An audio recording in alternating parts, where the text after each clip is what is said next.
Make your next vacation unforgettable. On Royal Caribbean's newest ship, Star of the Seas. It's everything you've loved about every family vacation you've ever been on, with mind-blowing thrills at the largest water park at sea, 7 onboard pools for every level of chill, more than 40 ways to dine and drink, and even more to enjoy at our award-winning private island, Perfect Day at Coco Cay. This is the new Star of the Seas. Click or tap the banner to find out more. A massage chair might seem a bit extravagant, especially these days. 8 different settings, adjustable intensity, plus it's heated, and it just feels so good. Yes, a massage chair might seem a bit extravagant, but when it can come with a car, suddenly it seems quite practical. The all-new 2025 Volkswagen Tiguan, packed with premium features like available massaging front seats, it only feels extravagant.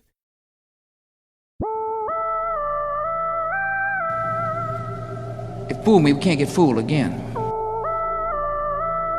In Dallas, Texas, 3 shots were fired at President Kennedy's motorcade in downtown Dallas. December 7th, 1941, a date which will live in infamy. You don't know what you're talking about, do you, sir? Because people have got to know whether or not their president's a crook. Well, I'm not a crook. I've earned everything I've got. If you don't like what we tell you to believe in, we'll kill you. All right, kids. Listen. Don't listen to this podcast. Don't listen to this. If you're not of age. What's of age? 18. So 16? 18. We're a bunch of dudes, and we're going to say some really bad words.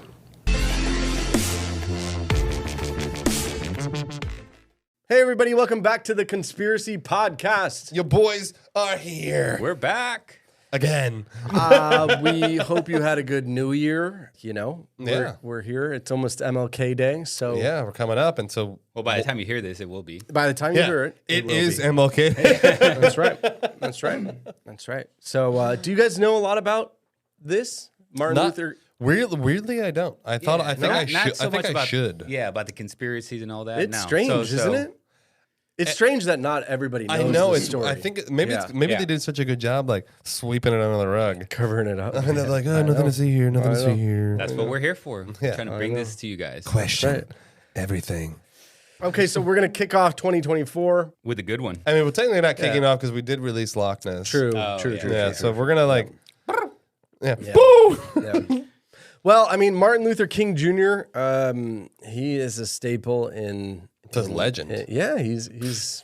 I mean, he's the guy, right? I mean, he holiday. So I mean, he's the guy.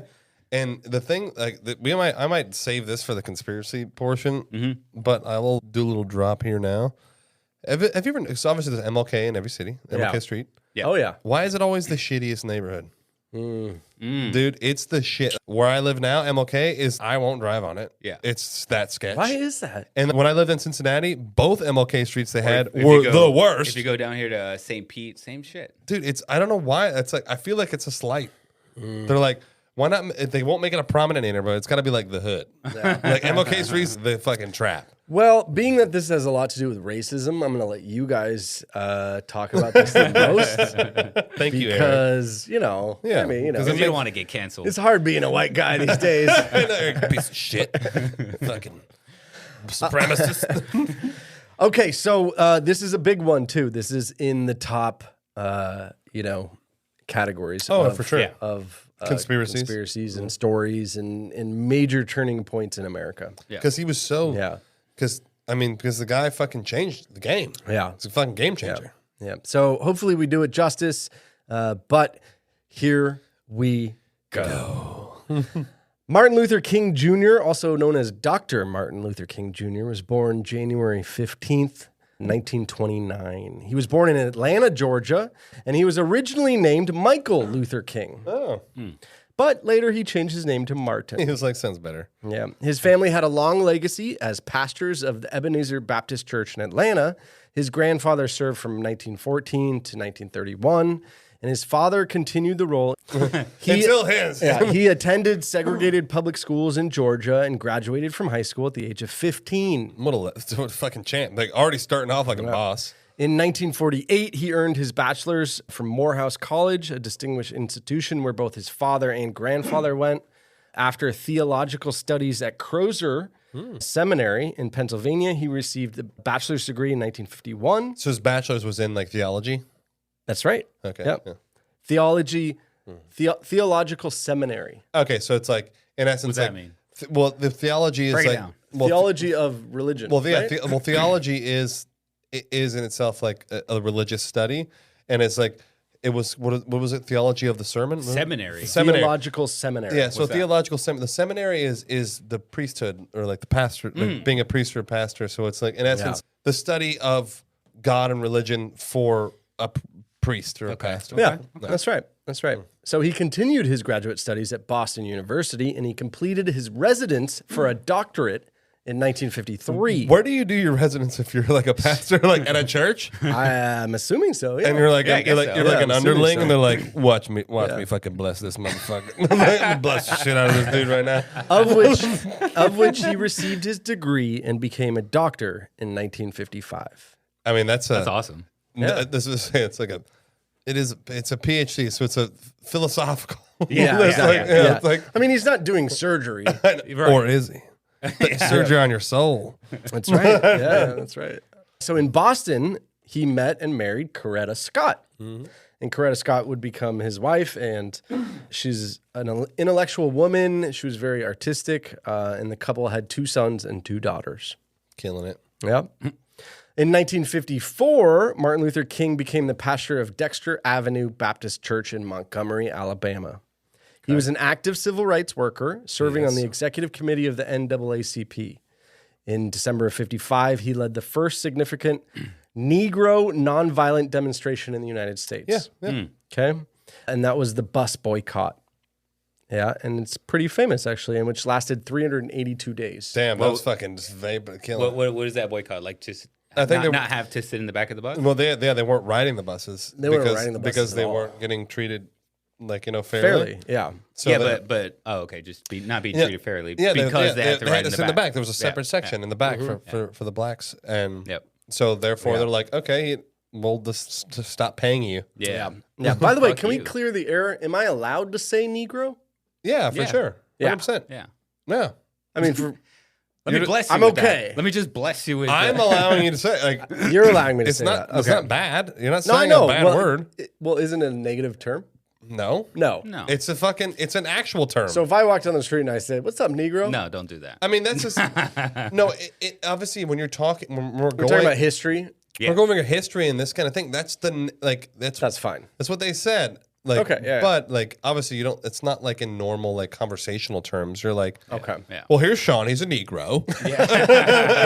Well, that's what I'm saying. I'm just trying to clear the air. You know. No, Yeah, obviously, yeah. in the terms Okay. of what we're talking, it's totally fine. Like you're not saying in a derogatory way. You're actually explaining history. Yeah. Okay. I Good. agree. I agree. Okay. Good.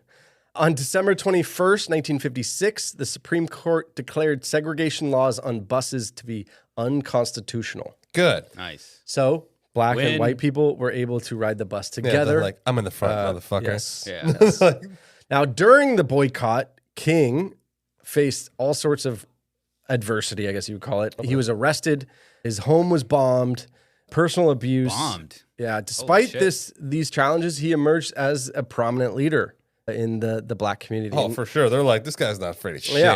In 1957, he was elected president of the Southern Christian Leadership Conference, which aimed to provide new leadership for the civil rights movement.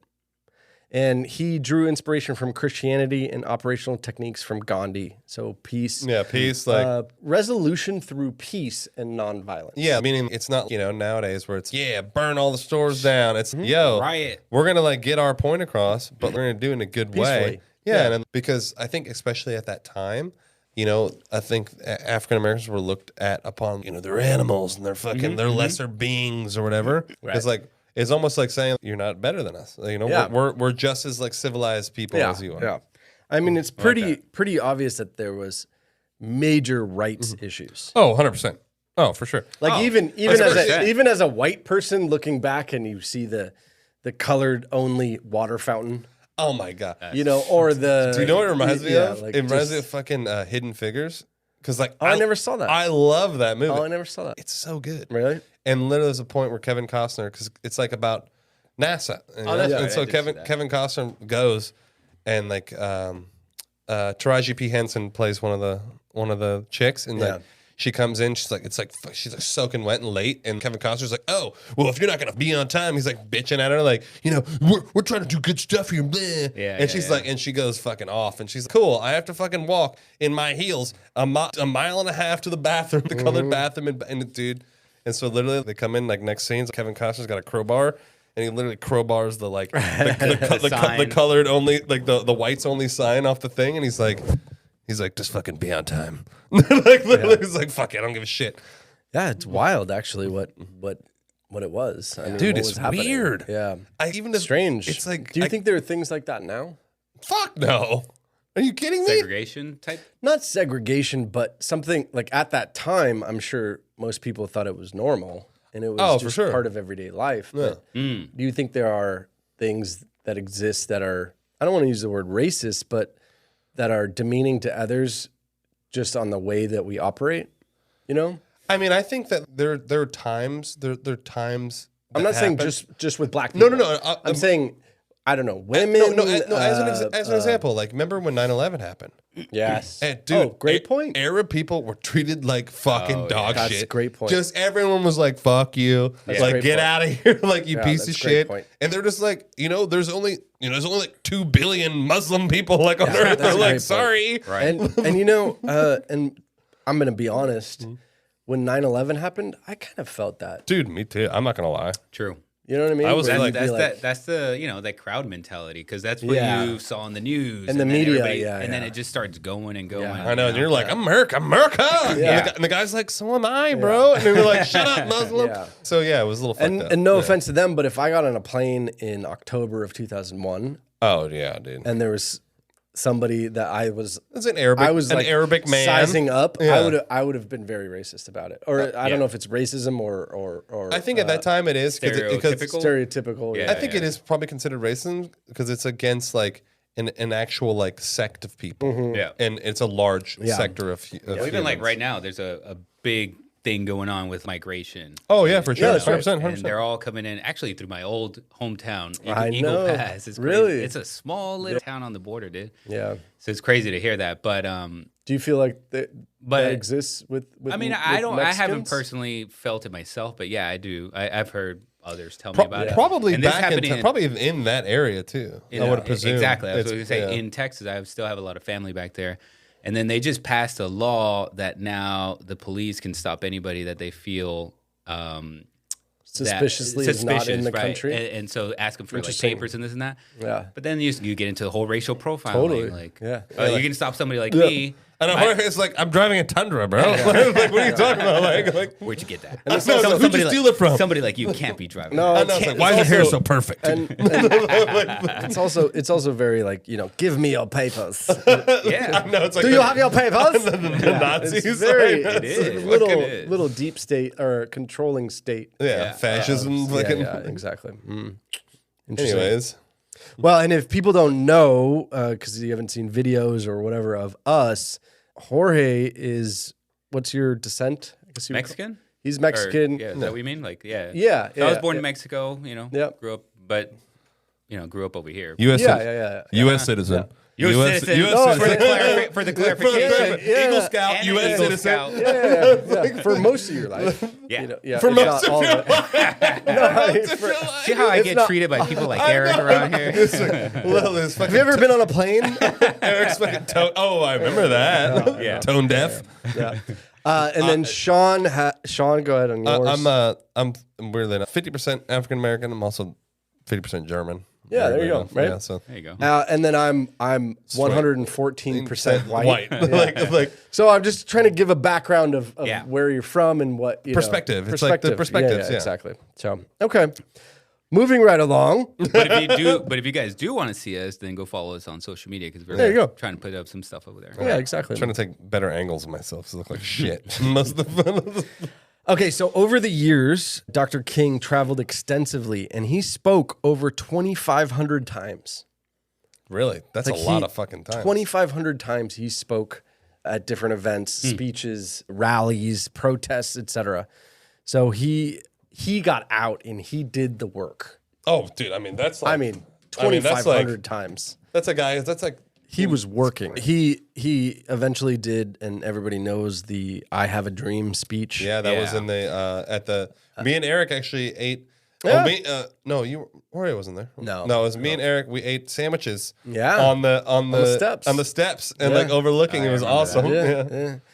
One of my favorite moments. Dude, it was awesome. And we had what was it? Potbellies. Yeah. It was delicious. I loved it. I loved it. Absolutely loved it. He also met with President Kennedy, President Johnson. King was arrested over 20 times. Jesus. And he was assaulted 4 different times. He received 5 honorary degrees and was named Time Magazine's Man of the Year in 1963. Oh, wow. That's cool. At the age of 35, Jeez, he's done so much more than me. he became the youngest person ever to receive the Nobel Peace Prize.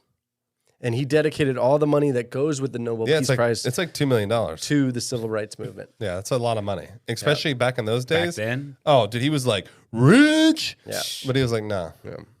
In later years of his life, Dr. King encountered increasing criticism from young African Americans because what he favored was a peaceful approach, a protest through peace, of which at that time you also had the Black Panther Party. Oh yeah, they're a also- little more violent. Yeah, you also had Malcolm X. You had his. He was still part of the Black Panther, but and his was more an assertive. We need to take our rights. Oh yeah, for sure. Like fucking show them who's through boss. whatever means necessary. We take their rights. But Dr. King constantly was like, that is not how we do it. We do it through peace. Yeah.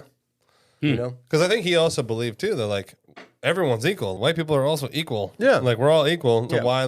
And I think do the same violence that we've been getting. That doesn't make sense. Like, yeah, and I think he also recognized that there were allies in the white community. Oh, there were. There's actually And so it's not everybody. Who's, there's let's just shoot every or you know. There's video of them when they're walking. They're marching down the bridge and like they're doing the whole thing. And there is actually quite a few. There's quite a few white people that are marching, holding fucking hand in hand and shit. Yeah, that's right. So yeah, like That's right. there weren't not every, and that's the thing that I personally don't like about how kind of things are now, where it's when white people are being kind of villainized. Yeah. You know, my dad's fucking white. He's a great guy. I Yeah. fucking love that guy. He's amazing. Like, you know, like he's not a piece of shit. Yeah. Why should he? Why is every, you know, anyways, I'm not gonna That's get into another that. conspiracy. Yeah, I that's think not gonna get into that, but Well, no, that's then like being pushed now, where it's like kind of like a taste of your own medicine type thing, Yeah, right? it's And like, so oh, they're being it's your turn. villainized. It's your turn. Well, sometimes I kind of feel that racism is very generalized. Meaning, for sure. Yeah. Meaning, you know, not everybody is that way, or just because of that is in my view, the core problem of racism is that once you lump everybody together based on their skin or based on whatever, that's racism. Of course, rather than like that guy's a shithead, that guy's cool. Yeah. That guy's a shithead. That guy's cool. Yeah. You know, and your specific 100%. And the fact that you can't be people being blamed for the mistakes of their ancestors. I'm like, that's the most. There's a singular most insane concept. You talking about reparations? Well, I mean that's a thing about it too. But Yeah. I'm saying like the whole lumping people into categories. Well, all white people are pieces of shit because 200 years ago, you know, whatever. Like they owned plantations. Like how could you? Sorry for being born. How would how do True. like I don't know what I'm 50% German. I mean, shit, my fucking ancestors could have been That's real what I was pieces of saying, like, shit. nowadays Like it's they even could have been hard. doing some super. Nowadays it's just suspect harder. things. Like, and we're there's not so many people that are only white, only black. Right. Like there's It's so such much a melting mix pot. nowadays. I know. Yeah, now it's it's such gonna a be. melting It's pot. gonna. I The know. problem is gonna be like You ain't mixed? Yeah. Piece of shit. No, Sean's gonna receive reparations for his black heritage, I only get but 50 then he's gonna pay reparations for his German heritage. So I get nothing to the Jewish community. I literally get $0. I'm actually like break even. After, so after taxes, I'm like down. I'm like, what the fuck? It's so complicated. I do think, real quick before we continue, reparations is the stupidest thing in the world. Yeah, It's like, cool. We're going to print money and pay people who didn't go through the thing. It'd be different if there was reparations in the time. If it happened at the time, sure. Because you went through it, you deserve it. Like, okay, great. Yeah. But like doing it after the fact for people who haven't didn't go through slavery, they weren't a slave. Yeah. It's a little insane. I'm sorry. Yeah. I just think it's a little crazy. Obviously, if it was at the time and the slaves were freed and they're like, hey, we're going to hit you up. This wasn't okay. Yeah. Perfect. Beautiful. Love it. But now, I'm sorry. You don't deserve free money for something that didn't happen. You weren't a fucking slave, dog. I'm sorry. You weren't a slave. See the Chappelle skit? Yes. So great. You were like the new richest man in the world, Tron. Yeah. I don't think I saw that one. Oh, Dude, he's I like, gotta see that. He's like He's like, I just bought this baby. I bought K-Swiss. No, the guy is. Although it was a bit dated. No, the guy is like with the Ashy Larry, and he's driving like a cool cigarette truck, and he's like the lady's interviewing him, like, sir, can you quit your job now as a truck driver? He's like, truck driver? I'm a janitor. I just bought this truck straight cash. me and my family have enough cigarettes for the rest of our lives. I'm rich, bitch. I'm rich, bitch. So funny. Dude, it's hilarious. It's so stupid. And then at the end of it, it's just like, and the reparations were spent. I know, they're all, it's like, gone. It's gone. It's all gone. So in response to the opposition and the Black Panther Party and all that sort of thing, he endeavored to broaden his appeal beyond just the racial community and the racial issues. So he then took a public stance against the Vietnam War. Yeah. Right? And this is very important for the story and the conspiracy theories that will come later. So he took a public stance and he publicly said, and he worked against the Vietnam War, right? I mean, that war was bullshit. Let's be honest. And so then he also worked about poverty, regardless of racial background. It was just poverty as a whole. So he was he was a humanitarian. Yeah, he because was trying to better the United States. That's why he was That's really so what he was. awesome. Yeah. Okay, so that is the recap of Martin Luther King Jr. Yeah. That's the basic. Just most of you know this, but I always like to touch back on it. Like, what did he do? I feel like Who a lot was of he? maybe some of our younger listeners, they're probably not getting the same type maybe education that we got. Yeah. Because it was closer to the time, and that's right. He did so much good. The guy was fucking awesome. Yeah. Absolute legend. So in the spring of 1968, as part of his commitment to social justice, King, along with other Southern Christian leadership, they were summoned to Memphis, Tennessee, and they were to lend support to a sanitation workers' strike. Okay, so two people had died, two black people had died under poor conditions. Okay. Right? And they were given, nothing for their families. No, they were like, sorry. No workman's comp, nothing, right? Accidental death in this Or moment. it was very Did small. white people get that? And white people got it. I think so, yeah. Yeah, and white people got it, and they got it like 5 times as much. So if say, you have an accident on the job, the black people would get 2 days off, while the white people would get 30. Oh, wow. Damn. Okay, holy shit. You know what I mean? And things like that. And so there became a sanitation workers' strike, right? And on the night of April 3rd, 1968, King delivered a powerful speech at the Mason Temple Church in Memphis. Oh, man. It all ties together, baby. Now, here's what we're going to do. We're going to play a clip. Okay, this is the last speech that Dr. King ever gave. All we say to America is be true to what you said on paper.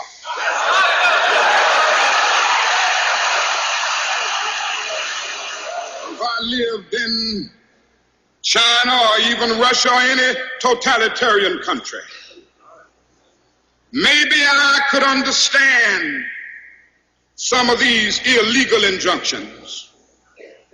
Maybe I could understand the denial of certain basic First Amendment privileges because they haven't committed themselves to that over there. But somewhere I read of the freedom of assembly. Somewhere I read of the freedom of speech. Somewhere I read of the freedom of press. Somewhere I read that the greatness of America is the right to protest far right.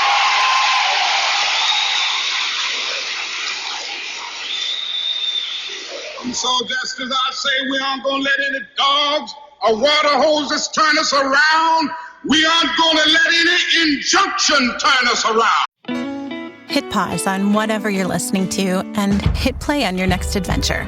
Stay 2 nights and get a $50 Best Western gift card. Life's a trip. Make the most of it at Best Western. Visit bestwestern.com for complete terms and conditions. Prime delivery is fast. How fast are we talking? We're talking puzzle toys and LickPad delivered so fast you can get this puppy under control fast. We're talking chew toys at your door without really waiting fast. Pee pads, cooling mat, and peg hammer fast and fast. And there's training TREATS faster than you can say sit fast. And now we can all relax and order these matching hoodies to get cozy and cute fast. Fast free delivery. It's on Prime.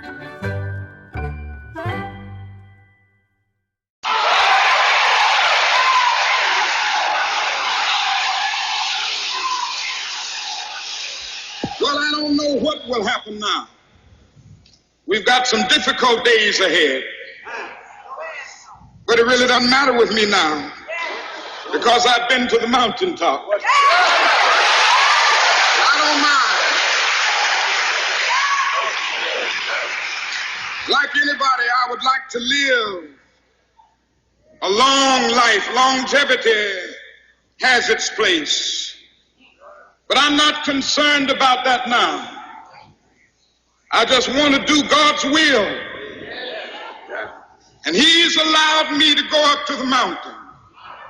And I've looked over and I've seen the promised land. I may not get there with you, but I want you to know tonight that we as a people will get to the promised land.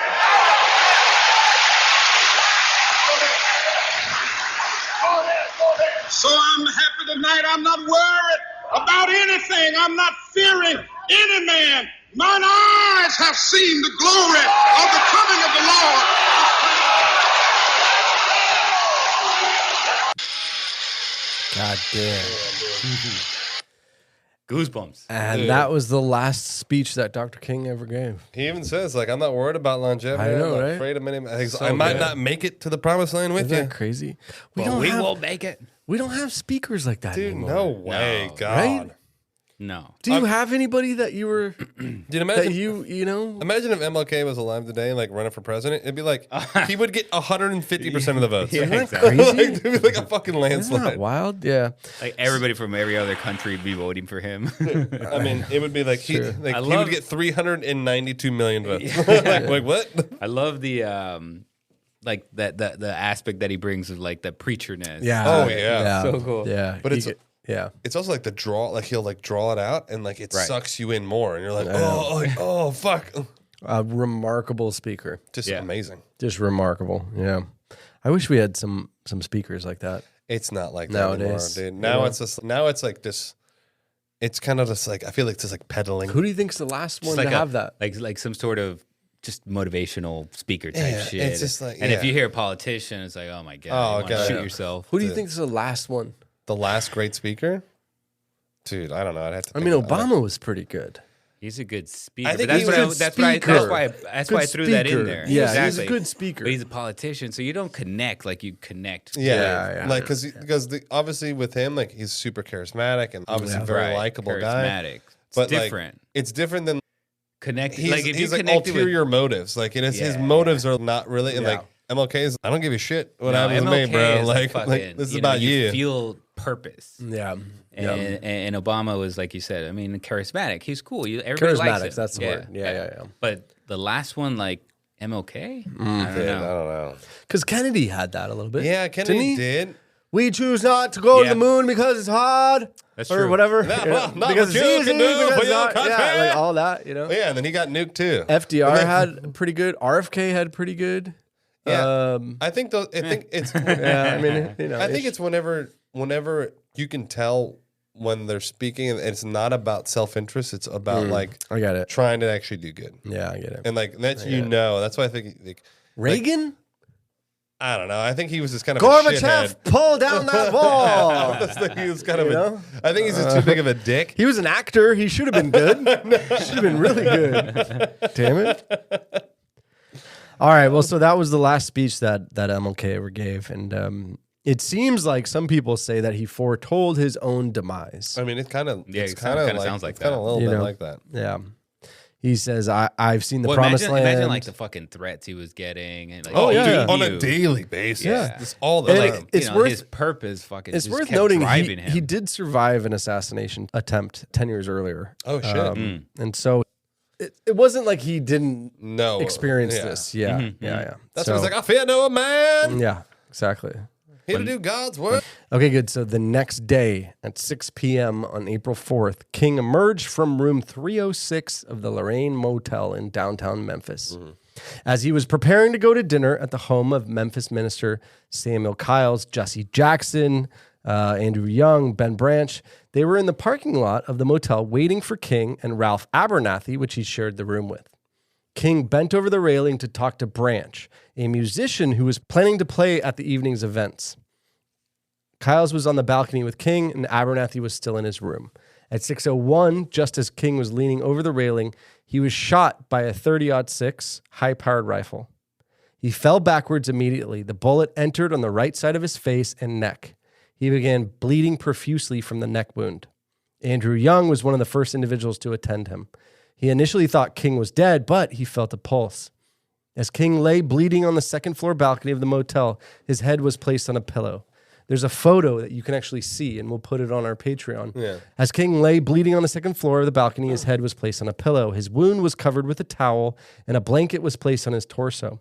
He demonstrated some movement of his mouth, but he did not speak after the shooting, and he quickly went unconscious. 6:03, the shooting is radioed to police headquarters. So 2 minutes later. Okay, so that's pretty fast response. Yeah. I mean, I was like, it's not like 40 minutes later. They're like, yeah. Oh.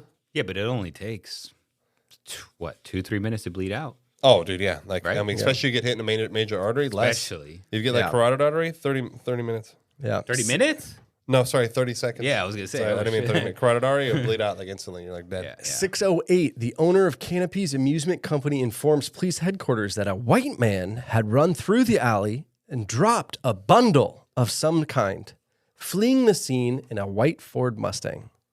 6:09, barely alive, King is rushed to St. Joseph's Hospital, accompanied by Abernathy and escorted by several police on motorcycles. 6:10, the first police dispatch includes a description of a possible shooter as young, white male, well-dressed, believed in late model white Mustang going north on Main from the scene of the shooting. So 6:10. So within 8 minutes. 8 minutes, the police dispatch did a description of possible shooter. And who did this say who the witness was who saw this guy? The owner of Canopy's amusement company, which is nearby, saw through the alley. Okay. Yeah? Sure. King arrives at St. Joseph's Hospital at 6:16. Sus. Super fast. Super fast. Think about it. He gets to the hospital at 6:16. So that he's there within 14 minutes of the shooting. Oh, that's great. That's actually a really great response. Yeah. King arrives. He's unconscious, but he's still alive. James Earl Ray at this time is stuck in traffic along the Highway 78 heading towards Mississippi. He's trying to go to the state line. Okay. 6:30 p.m. Police find an abandoned bundle in front of Canopy Amusement Company next to Bessie Brewer's rooming house, which is where it's believed the shot was fired. I'm sorry, I was going to say, like, man, the names back in the day were the great. Canopy fucking entertainment company and Bessie's fucking brewer house. Bessie's brewer house. Yeah. What the fuck? I'm going to go get me a beer at the Betsy Brewer house. Bessie's. Bessie's Brewer's rooming house, yeah. At 6:30, police find the abandoned bundle in front of the amusement company next to the Bessie Brewer rooming house, and the bundle contains a rifle, binoculars, clothing, the commercial appeal newspaper story that reveals King's location at the hotel. That's just a little too convenient. It's like, oh, shit. His ID. Yeah. It's like fucking like home address. 2 beer cans and a radio. So that's what's in the bundle. Why would you just... It's like super sketch. Right? Why would you just throw that on the floor? It's so obvious. I know. It's like a little note. I killed MLK. And it's like a selfie. Isn't that crazy? It's so ridiculous. It's like, okay, I'm going to bundle up every piece of evidence and I'm going to drop it here. Yeah, right here. How stupid can you be? But the thing is, like, he's got the getaway car. He could just like throw it in the trunk of the getaway car. No, that's stupid. Why would I do that? Police investigate the rooming house and identify a John Willard in room 5B, who drives also a white Ford Mustang. By this time, which is 6:30 p.m., Ray is in Mississippi. 7:05 p.m., Dr. King is pronounced dead at St. Joseph's Hospital. 8:15 p.m., the bundle left behind by the assailant is handed over to the FBI. Oh, great. But the exactly perfect hands, you want that in. Memphis police broadcast their information, and the manhunt for the King's assassin begins. Despite the proximity of Mississippi and Arkansas, the Memphis police broadcast failed to alert these states as where the alleged assassin could be. Does that make sense? Like they're literally touching them. They're like, you know how close. They're like, check the Carolinas. Yeah, and I don't know if you know how close Montana? Memphis is to the state line. No, it's literally it's like an hour, 45 minutes. That's right. Yeah, it's really close. It's really close. It's stupidly close. So they basically put out an alert for just Tennessee. But by this time, he was already in Alabama. Yeah, it's like Mississippi. Mississippi, like, yeah. If you look, so Memphis is down here, and it's like literally, it's like, boop. Like I've actually worked for clients I have in that area, and they'll commute there to go to fucking work. Yeah, like, really? It's that close. Yeah. Okay, so by this time now, James Earl Ray has traveled into Alabama, where he will empty the Mustang of his belongings. Except for the bundle. He's going to leave the bundle in the middle of the street. Dumping his expensive film equipment and other things into a ditch by the side of the road. See, that's, okay, I'm sorry. Like, look how ridiculous that is. Weird, I'm gonna wait to dump my expensive film equipment and thing, but the murder weapon I'm gonna dump at the scene. At the like, scene, what the fuck? Like and like beer 10 cans feet and away. shit. Like, what the fuck? By this time, race riots break out across major neighborhoods in 110 cities. Oh, dude, just across the whole U.S. Like everywhere, right? Yeah, LA riots, psych. This Just- is like fucking madness. Just over a 48-hour period, over 1,000 people are injured and 6,100 people are arrested across the United States. Dude, that's wild. President Lyndon Johnson at the time declared a state of emergency, and 4,000 National Guardsmen move into Memphis to maintain order. Ramsey Clark of the Justice Department and several FBI agents then traveled to Memphis. The investigation will turn into the FBI's largest ever at that time, costing $2 million and more than 3,500 investigators. Jesus. The FBI traced the rifle they found in the bundle. And the bundle on the doorstep of the fucking place.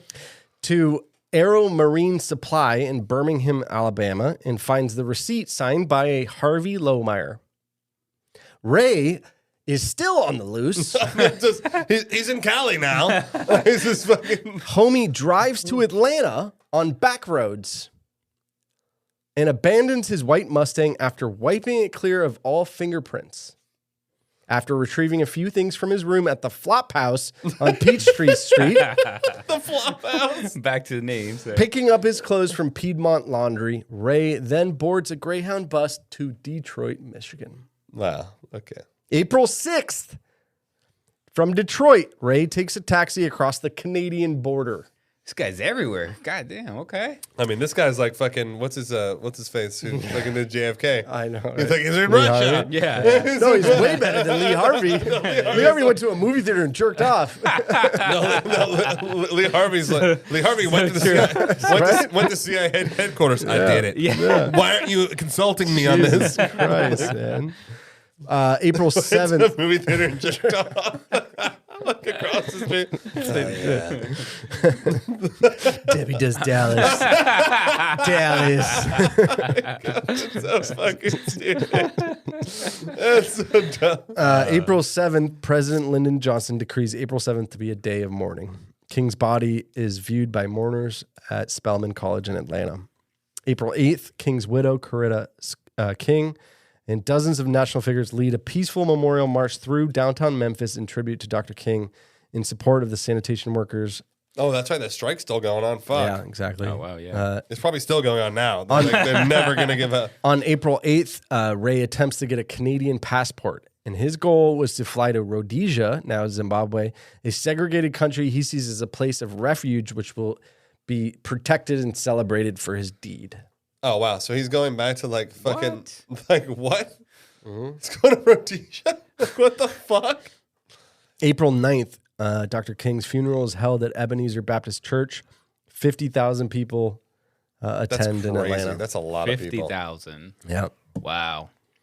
April 6th to April 10th, from the evidence left behind in the bundle, the FBI believed the killing was a conspiracy between three men, Eric Galt, Harvey Lohmeyer, and John Willard. So at that time, the FBI thought it was a conspiracy between three people. Because remember how we defined a conspiracy is like anything two or more people conspiring to commit a crime. That's it, right? Yeah, it's like literally a conspiracy. The FBI traces laundry tags on his shirt and shorts to the Home Service Laundry in L.A., who tells them the name on the receipt is Eric Galt. They also trace a pair of pliers to Rompage Hardware. Fucking pliers. Yeah. Which are 2 blocks away from that laundry place. So April 11th, they start investigating Eric Galt because and the FBI finds a white Ford Mustang registered to Eric Galt in Atlanta parking lot. Who is John Galt? Yeah. The FBI realized the car was serviced in LA the previous February. So this is that place that they connected in LA. Yeah. Yeah? Okay, good. I love it's like back in the day, like, it's before like technology and you're tracing down fucking receipts. I know, right? Like fucking paper receipts. Further investigation into Eric Galt takes investigators to Birmingham, Alabama, where neighbors reveal that Galt took dancing lessons. And this information, when coupled with the fact that Galt's Mustang was traced to LA, led investigators to a photograph of Eric Galt at a dance studio in LA. Can't trust him. Just giving you all the data here, yeah? Dancer. Yeah. So, If you can salsa dance, you just can't trust Yeah, no, it's like this guy's a cram. April 12th, the FBI gets a photo of Eric Galt from the International School of Bartending. Investigators... This guy's like a fucking... Make a movie about this guy. Investigators examine all money orders recently purchased in LA and finds one from Galt to the Locksmithing Institute. The FBI discovers that Ray completed his first locksmithing lesson in Montreal, later in Atlanta, where the local address is listed. He went to the bartending school, an international bartending school, locksmithing institute, professional salsa dancer. So searching Galt's room now in Atlanta, the FBI finds an Atlanta map with pencil markings showing that he was stalking King's movements. 4 places are circled on the map: Ebenezer Baptist Church, the headquarters of the Christian movement, King's home, and Capitol Homes housing projects. The map also provided detectives with their first clear thumbprint. The FBI on April 17th, the FBI issued a fugitive warrant for Eric Galt. They published the bartending photo of Eric Galt, announcing that the man is wanted in connection with the assassination. Investigators have begun to believe that the one man using various aliases committed the murder. So instead of all these 3 different people... Oh, it's just one dude with... Just one dude just doing different names. I know, it's because like back in the day, it's, probably say pretty... whatever you probably, want, yeah, right? it's like people are like, sure. Yes. Yeah. I would like a credit card with this name. Okay. So investigators believe that, and so Hoover ordered that fingerprint comparisons were done to all known fugitives in the country, which at the time was a collection of 53,000 prints. Oh my God. You know how long that must have taken? There was no like CODIS. So the next day, My God. FBI detectives began manually matching fingerprints. Yeah. And that's, oh, dude. When they got to the 700th fingerprint, they came across a match. James Earl Ray. How do you manually match a fingerprint? Dude, there's like a whole technique to it. It's like Crazy, right? the ridges and it sounds like you gotta like look at it under a microscope and like fucking match it up. And see, I feel like that's crazy. I feel like when you were doing it by eye, like there's probably room for error. Yeah. Like I'm gonna need a computer to verify this shit. Like, 100%. I'm gonna need AI to take over.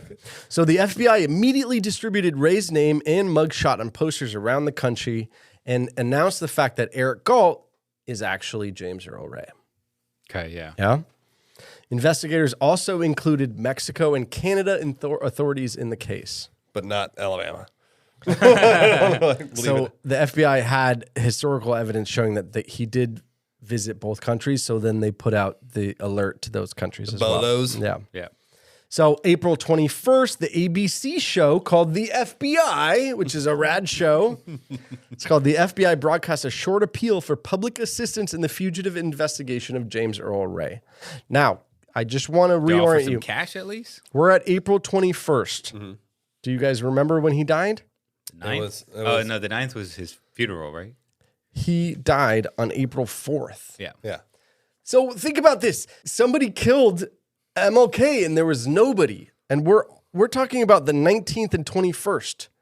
So it's like literally 2 weeks. 2 weeks later. That's fast. 2 weeks later, No, not fast. There's a fugitive on the loose. No, my thing is... I'm just saying, like, this is crazy. But back in the day. No, I this know, is like, that's dude, true. this is like no technology. Yeah. Like, no fucking cell phones. Yeah, that's true. It's there's somebody No posted on internet, no cameras. Instagram Alright. at a Denny's Yeah. in Well- fucking Arkansas. I'm like, Well, look at maybe you'll change your tune after a little bit more of the story here. yeah? okay, sir. Yeah. So the ABC show did it on April 21st, and they did a little blurb for it. April 24th comes around. Ray obtains a passport from Canada under the name of George Sneed and purchases a round-trip ticket from Toronto to London. Imagine getting a passport like, my name is this. And they're like, What? checks out. Yeah. Like, fucking issue it. No way to verify this. Go ahead, sir. know, right? Let me stamp you. May 6th. May 6th. Okay, so Ray flies to London and then exchanges his return ticket to Canada for a new ticket to Portugal. His ultimate destination is Rhodesia, Africa, where he wants to be a mercenary. May 7th, Ray arrives where in he wants to be a Portugal. mercenary. May 7th, Ray arrives in Portugal and learns he had missed a boat to Africa by 2 days. Damn it. May 9th, the FBI trail has turned cold, and after more than a month of frustration, they consider microphoning Ray's family, so his brothers and sisters. May 17th, Ray returns to London looking for a new way into Rhodesia, and he's out of money. It was like the one boat in the lifetime that goes to Rhodesia. So what does he decide to do? He robs a jewelry store in London. Genius. This guy can't miss. Like, what the fuck? He don't miss. He don't miss.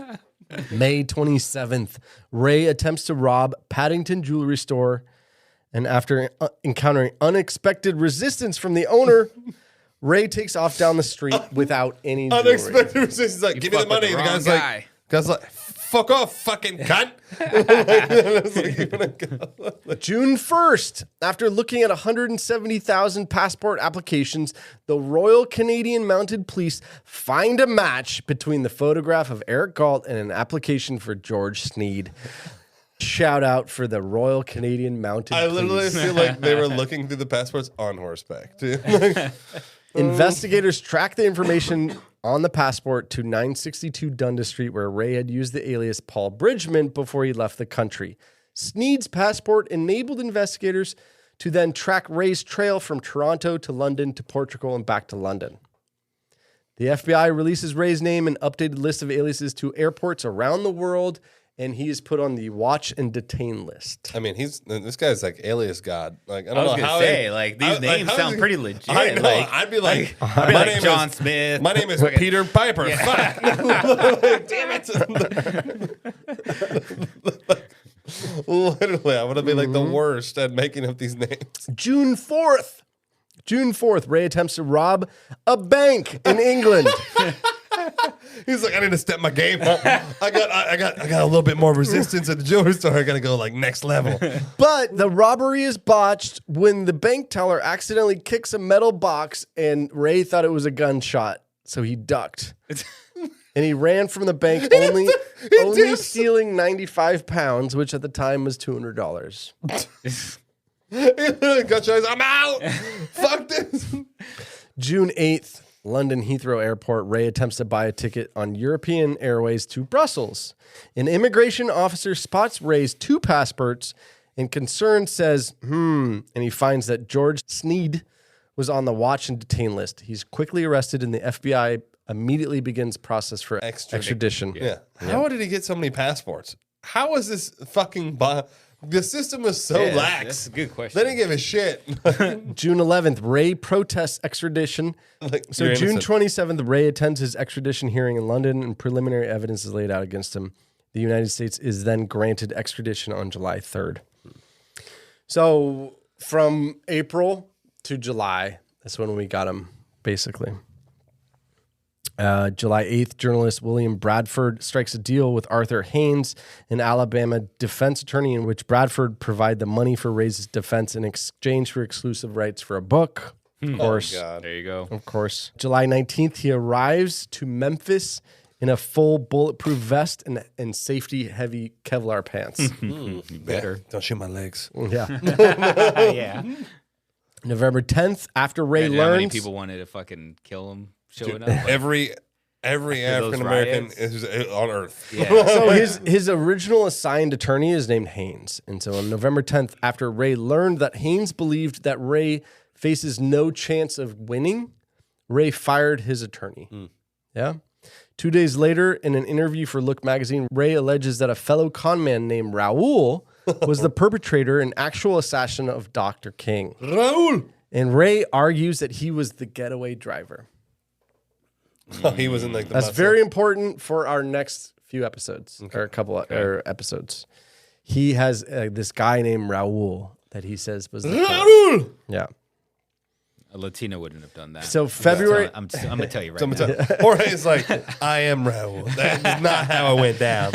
Okay, so February 11th, Ray hires Percy Foreman as his new attorney. And he's a Texas lawyer who's famous for defending 778 accused murderers and successfully acquitting 705 of them. That's an impressive It's record. like 90%. That's amazing record. Holy shit. Yeah. However, after listening to his client for 30 hours, Foreman tells Ray that his case is hopeless. You're fucked. You done No, fucked you it. don't understand. Let me tell you again. Like, it was MLK, you idiot. Like, you're fucked. So Ray agrees to plead guilty. Okay. March 10th, 69, James Earl Ray pleads guilty to killing Martin Luther King Jr. He's sentenced to 99 years. Okay. March Why wouldn't they just give 13th. him life? I mean, that's pretty much life. March I know, 13th. Just say life. March 13th, 1969, 3 days later, Ray recants his plea, claims he was coerced into giving a guilty plea, and James Earl Ray will maintain his innocence for the rest of his life.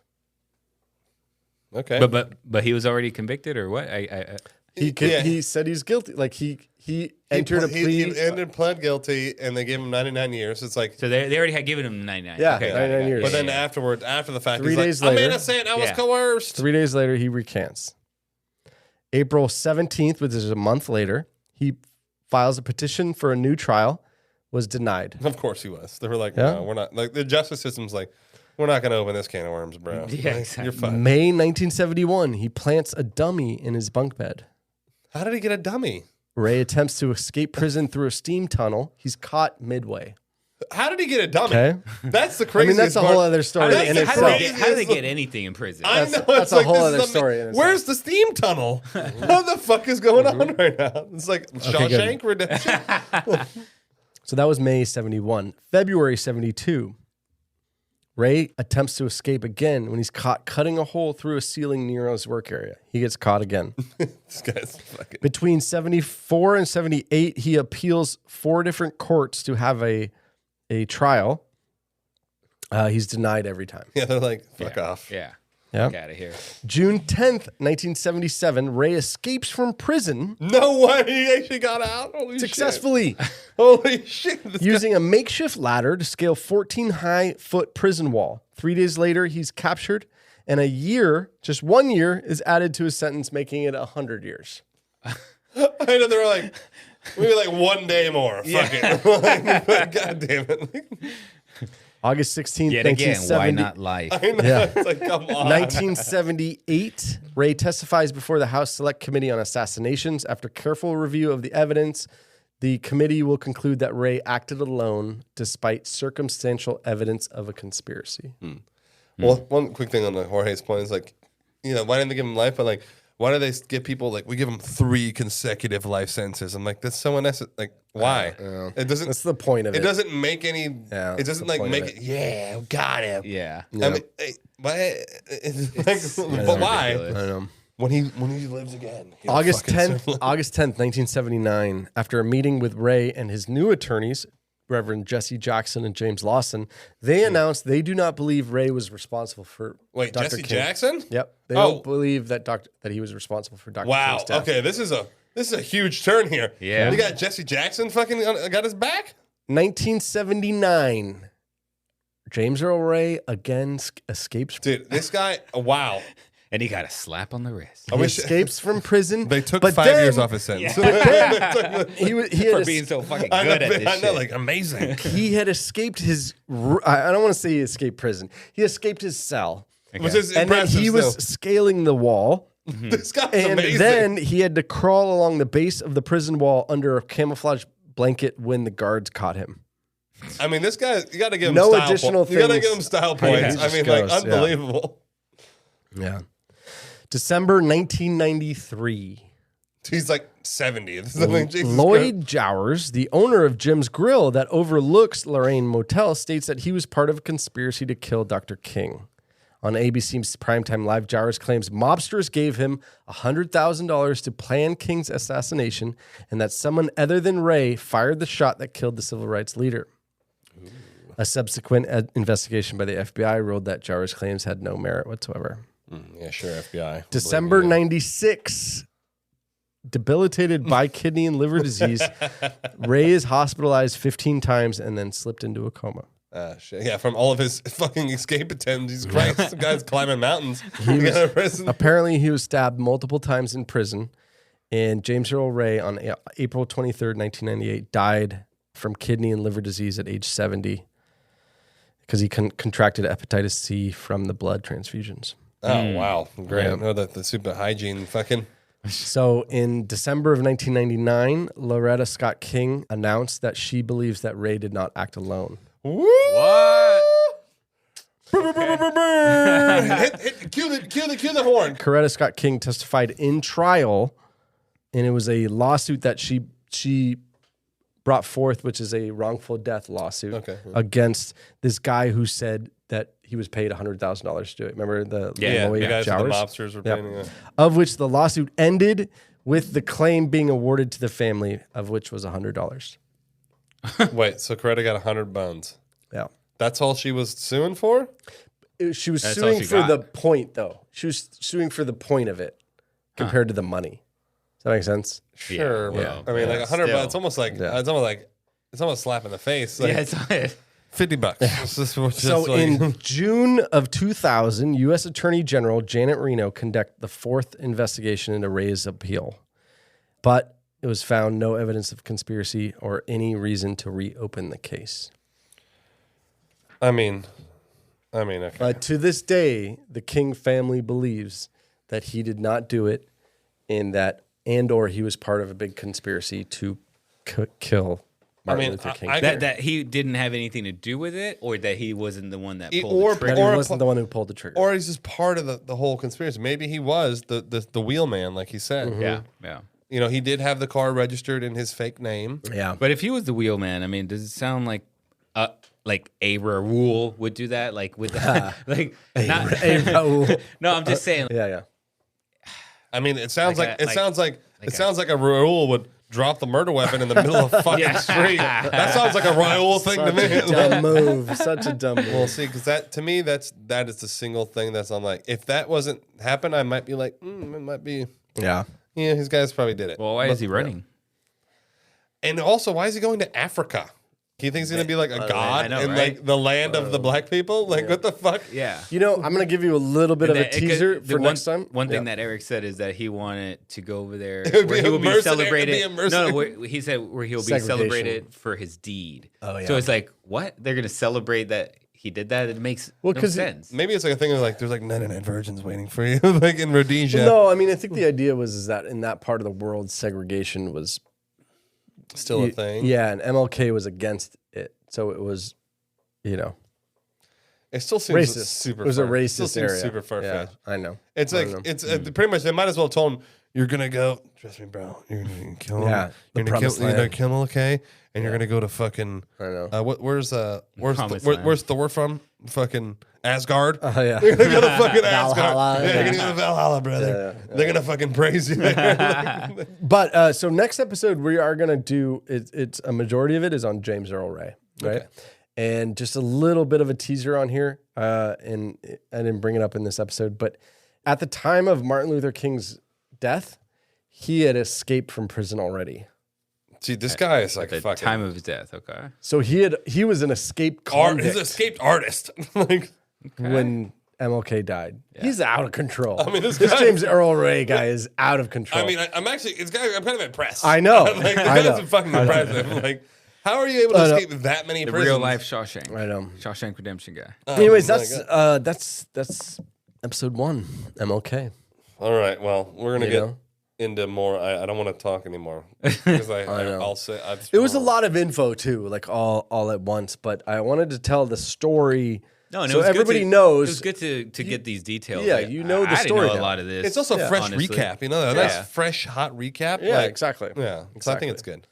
Next episode, we're going to do all about James Earl Ray and his trials and, who he was. And also, do you remember when we did JFK episodes? Yeah. And the first 2 episodes were about the Warren Commission? Yeah.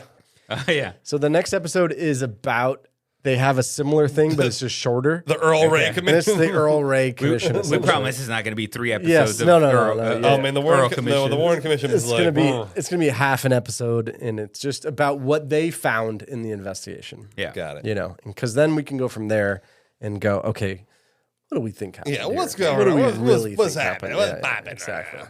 Exactly. So there you go, guys. Well, thanks for tuning in, y'all. Yeah, we're happy to be back. Hopefully, you guys are happy to be hearing us again. I know we're gonna have a nice, steady flow of content now. Oh, thank God. Yeah. Woo. That's right. That's right. And happy Martin Luther King Jr. Day. Yeah, seriously. Yeah. The man, the myth, the legend. Like, regardless of anything, I think every human alive can be like, MLK was the shit. Yeah. Like, You know he a was cool- kind of an amazing guy. You know, a cool exercise is going and listening to his non-famous speeches. I have not done that. I should. Like there's I Have a Dream and Yeah, yeah, of everybody course. listens to that in school and all that stuff. But if you go listen to his other ones, They're probably amazing. amazing. spectacular. Yeah, Like they're the one that really we good. played. I mean, Yeah, they're I really had good. never listened to that one. Yeah, I've seen the mountaintop. Yeah. I'm like, oh my God. They're inspirational, they're moving, they're all the things. So Check it there out. you go. Do your fucking get into history. All right, there you go, guys. We will catch you next time. See you next Tuesday, guys. Nighty night. It's back to school season, and Clorox is donating 2 million disinfecting wipes to classrooms across America. Because back to school means things can get a little bit messy. Just ask kindergarten teacher Miss Gibson. Give me just 1 Clorox wipe and I'm ready for glitter glue, exploded lunchbox yogurt, peanut butter handprints, runny noses, picking noses, rubbing noses. Touching noses. Thank you, Edward. Ooh, nap mats and lockers and tissue boxes. And Clorox scissors. disinfecting wipes. Teacher's #1 wipe. Clean feels good. Based on unit sales data. This podcast is brought to you by Carvana. Buying a car shouldn't eat up your week. That's why Carvana made it convenient. Car buying that fits around your life, not the other way around. You can get pre-qualified for an auto loan in just a couple of minutes and browse thousands of quality car options, all within your terms, all online, all on your schedule. Turn car buying into a few clicks and not a full week's endeavor. Finance and buy your car at your convenience on Carvana. Financing subject to credit approval. Additional terms and conditions may apply. Hey guys, welcome back to the Conspiracy Podcast. What up? Yo, thanks for hanging out with us again. That's right, part 2 of Martin Luther King Jr. God, I still can't get over how much of a badass that guy was. I know, he was good. You got to go back and you got to listen to the stuff. Yeah. Listen to But the I goods. being able to like do what he did with all of At like 35. But at 35 and with 4 kids. I know. And just being like all of the people that are threatening, fucking kill you. No, he Like, had a dude, he had oh a my God. goal or like a All that what's hostility. the word? He had a Purpose. yeah, he had a purpose, And nothing could stop it. It was nothing. so strong. He's Yeah. like, doesn't matter. I don't Yep. care. Yeah. And like those are the like there's there's only a couple generational people that you get. Yeah. Every like generation who are like, no, you can't, whatever you want. Yeah. Like people will say Elon Musk is kind of the same way. It's like with making Tesla. I mean, well, Tesla. We're gonna put him in the same category. No, I'm saying no, he's not in the same category. He's not in the same category, but like a type of person because like the reason I say this, like Tesla didn't make money for 12 years. Yeah. Like. Yeah, but that's I would a profit organization. I would have been like year 2. I'm like, I'm out. Yeah, fucking peace. No, but what I like about him is he doesn't give a shit about what people say about him or talk about, or like who's trying to boycott him or whatever the fuck. Yeah. It's obviously a different time, different situation, and like obviously he's not even in the same realm of MLK as a human being. Yeah, yeah. But you know, in 2023, he's one of those people that people are wow, like holy shit, this guy is a fucking generational guy. You know, I hear you. They're not the same. They're not even Not not even remotely. Yeah, I mean, I just want to make a statement. Not on the humanitarian I want to make level. a statement. They are not even remotely close to the same. I hear what you're saying. But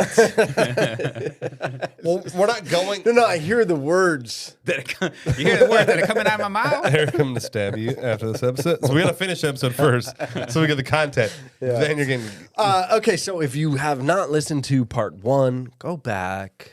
Listen to part 1, right? There's a story involved. I actually forbid you. I forbid you from listening to this episode if you haven't listened to this. Stop listening to it. Yeah, don't do it. Don't listen to this. Don't listen to this episode. That's right. Because we are now going into what is considered the National Archives, and it's called The Findings on the MLK Assassination. And this was what was put together by the FBI. What a comparable to the JFK. What was that? That's right. Warren Commission. The Warren Commission. But the Warren Commission was held by as like a congressional thing, and they're like, So you remember we had talked about in the previous episode one of the biggest investigations to ever that date. Yeah, and $2 million, $3,200 investigators. Exactly. And this 35, this is the result and the report of that. Okay. Yeah. Okay. So as I go through this, as you guys do, go ahead and shoot the holes. Oh, I will. And that's my only. That's my purpose here. To literally make Eric wrong. Yeah. So this one I didn't write. Right. Okay. This is taken from. Yeah. This is from it. You know what I mean? Yeah. Yeah. So, and it starts off with a short bio of James Earl Ray. Oh yeah, sure. Like that's why I like when we did the JFK. I liked going back into Lee Harvey because I was like, this is I mean, God, the weirdest fucking guy I could have ever imagined. He's like a fucking character. He's a cartoon character. And when you guys have time, go listen to the JFKs because we did 5 hours. Yeah, of JFK. So much good. Those were one of our most popular ones too. Yeah, true. And very in depth and that sort of thing. So here we go. James Earl Ray. Yes. James Earl Ray was born on March 10th, 1928 in Alton, Illinois. The Ray family moved a few miles to Missouri in Bowling Green in 1930. 5 years later, they moved to another town in Missouri where Ray received his elementary school education. Thumbs up. And that's the last schooling he ever did. At age 16, Ray moved back to Alton where he lived with his grandmother. He worked in the dye room of the International Shoe Tannery in East Hartford, Illinois. Wow, what happened? We're in a fucking shoe tannery. In December of 1945, he was laid off. Dude, what if he worked at? It seems like he worked at the same place that the dad from Jumanji fucking ran. The shoe place, the shoe place in Illinois. Yeah, I mean, that's a weird, I know it's like a weird drop there, but it's in the Jumanji universe. This is in the Jumanji universe. Yeah, that's right. At the shoe tannery. Yeah. But now, here's the weird part. Okay, so he was laid off in December of 45. Now, if you know your history a little bit, that's the end of the war. Yeah, that's the end of World War II, right? He was 6 weeks later, he then decided, I'm going to enlist in the army. At the end of the war. Well, smart play. The biggest war of all time. He didn't get drafted, so he's like, right. I'm going to enlist. Yeah, that's right. So he decided all to the guys come back and they're like fucking bitches, and he's like, I'm going to enlist. Yeah. So he joins the army, and he was then stationed in West Germany, where he was discharged a couple years later due to drunkenness and breaking arrest, and ineptitude and lack of adaptability. Too many Hefeweizens. So he was discharged in December of 1948. Being a drunk asshole. Yes. And he contributed nothing to the war. He contributed nothing to anything, actually. Can you imagine joining the war December 45? Hey guys! They're like, we did it! Hey, oh, V for victory! I know, there's like fucking parades and shit. And he's like, I did it! Hey, oh! Yeah. They're like, how do you have there's no badges. There's nothing on your shirt. Yeah, anyways, so after his discharge, Ray returned to stay with his grandmother in Alton, Illinois. And he embarked upon a life of odd jobs and many, many jail sentences. Solid. So he worked for a place called Dryden Rubber. He was laid off in 49. He then went to LA. He was arrested because he robbed a cafe. This guy's serial robber. Yep. He was sentenced to 90 days. He then did his time. And then he was released in LA in the spring of 50. He traveled back to Illinois where he worked until 52. Then he decided he needed to rob another place. So he robbed a cab driver of $12 in 1952. That's pretty low. He was found guilty of that and incarcerated at the state penitentiary in Joliet and later state prison farm in Pontiac until he was released in 54. Ray then moved to Quincy, Illinois in 1955. Quincy's a super small. I have really? One of my, you know the peeps? Yeah, one of my clients is in Quincy. Really? In Quincy, Illinois. It's like Quincy, it's a really small town, and then like they're about 50 minutes from St. Louis. So like they're near the Missouri border. Yeah. So March 7th, 1955, Ray and an accomplice named Walter broke into a post office. Dude, he's like a serial fucking criminal. Jesus. He stole 66 postal money orders, as well as a validating stamp. Oh, valid. He's Maybe like, that's how I got he's like, bro, we can validate shit. Validate your steal part. the stamp. Maybe that's like all those passports. Yeah, Let's validate the shit. Yeah, we'll steal a stamp so we can validate shit going forward. Insane. Switch of samples. The two men fled to Miami, but then were, of course, arrested in Missouri on their way back. They keep going back to the scene. Yeah. He was arrested. He pled guilty to the robbery. And on July 1st, 1955, he was sentenced to 45 months in Leavenworth. Damn. Okay, it's 45 months. So in 1959, 4 years. Federal, you know, like if you're like, And it is federal penitentiary. It's a federal penitentiary. You touch somebody's mail. It's Post federal, office, federal man. offense. You steal a stamp? Federal offense. 45 months. Yeah, for you. 45 months. Plus, it's like strike 8. I know. Plus, it's like, they're literally like, he's it's your 7th felony. Like, Jesus, put him in prison. He was paroled from Leavenworth in 1959. He then decided that later on in the year, he decided to rob 2 grocery stores. I'm just going to rob another place. In St. Louis and one in Alton. He was eventually captured for the St. Louis robbery in 1959, and then he began serving a 20-year sentence at Missouri State Penitentiary. Jesus Christ. During his time, he attempted to escape in 1961 and in 1966. Following the second escape attempt, he was examined at a state hospital to see his capacity, like his mental capacity, of which he was determined capable of standing trial. April 23rd, 1967. Okay. He escaped from Missouri State Penitentiary. This guy's like Sean Connery in The Rock. But that's when he escaped. Oh, he's like, I'm out. Fully. Yeah. Like he got out. And over the following 12 months, he traveled between Chicago, Montreal, Birmingham, LA, Atlanta. And on April 1968, he posed as John Willard and he rented a room near the Lorraine Motel. Ooh. And that day is when MLK Jr. was assassinated from the second floor balcony. Okay, so they're saying that he had been on the run for a year, and then happens. He was an escaped prisoner. There's no way he escapes prison. He's like, MLK is gonna die. Like I just don't think that's on his mind. Instead of I need to not get caught and go back to prison. That's right. As opposed to like I have to kill Martin Luther Jr. after a lot of the podcasts I listened to and a lot of the audiobooks and stuff like that, there was one argument that was brought up at this point, which was you're an escaped convict, right? So usually escaped convicts, they go away from things they're avoiding high traffic things. Like, okay.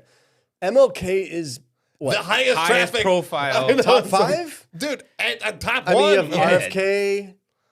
Yeah, but like at this Lyndon time- B. Johnson. At that time. No, but at At that that time, time, it's he's the the top most. five. It's the most controversial, most talked about, most fucking like. You go stay into a rooming house next door. Wait, but did he know that? Or he just happened to find I that mean, out when he was that's the there? argument. They're saying that he planned it. He went there. Yeah, and then somehow he's able to acquire a weapon. But the Like argument a fucking- against it, the argument against it is what kind of escaped convict does this? No, zero. No. In the You know what I history mean? of escaped convicts, zero of them do this. Yeah. Because also MLK was escorted by Memphis police everywhere. Oh, for sure. So he had police. You remember the timeline of his death? Yeah. He went to the hospital within Oh, police 12 minutes. and a police escort. Or the police escort to That's the hospital, right. yeah. That means that there were police watching. They were there. They were probably staying They're in the, in- they were like, staying how in the else- same how else do you do that so They're staying in the fast? same boarding house Yeah. that fucking he's staying Do at. you remember the episode we did on Princess Diana? Oh my god, yeah. Yeah. It took an hour and a half Oh, dude, fuck yeah, then. Yeah. for the princess. I know she's like a fucking. She's the most important person in the whole country. Like, and they're like, "Well, traffic's So traffic." the What do you point want us being to is do? the point being is that there's cops everywhere. Yeah. Yeah. And so why would an escaped convict go to the hot spot? It's also like, essentially? I'm sorry, Yeah. but like, how would an escaped convict have the means to like plan this whole fucking murder escape? Yeah. So there we go. And so on May 7th, 1968, the Shelby County Criminal Court named James Earl Ray in the indictment for the first-degree murder of Dr. Martin Luther King. The international manhunt happened. We went over that in the last episode. Yep. And it culminated in him being arrested at Heathrow Airport in London and then extradited back to Memphis. Yeah. Of which, remember, he pled guilty. And then he recanted it. That's right. I want to know, where did this whole Rhodesia thing come from? Is that something he had said? That's where he says, and that's where his tickets showed that he was going. Okay, I didn't know if that was like someone just like guesstimated that, like, oh, he's trying to go to Rhodesia for, the racist fucking Hall of Fame. I don't know. No, it's a good question, and there's some conjecture of why he was going there. Oh, yeah. A majority of the evidence is just that he had tickets there, and he was trying to get on that boat. Okay, and it was just constantly like trying to get there. I'd actually be interested to see if what if Rhodesia was like a no extradition state? Possibly. Yeah, possibly. Yeah.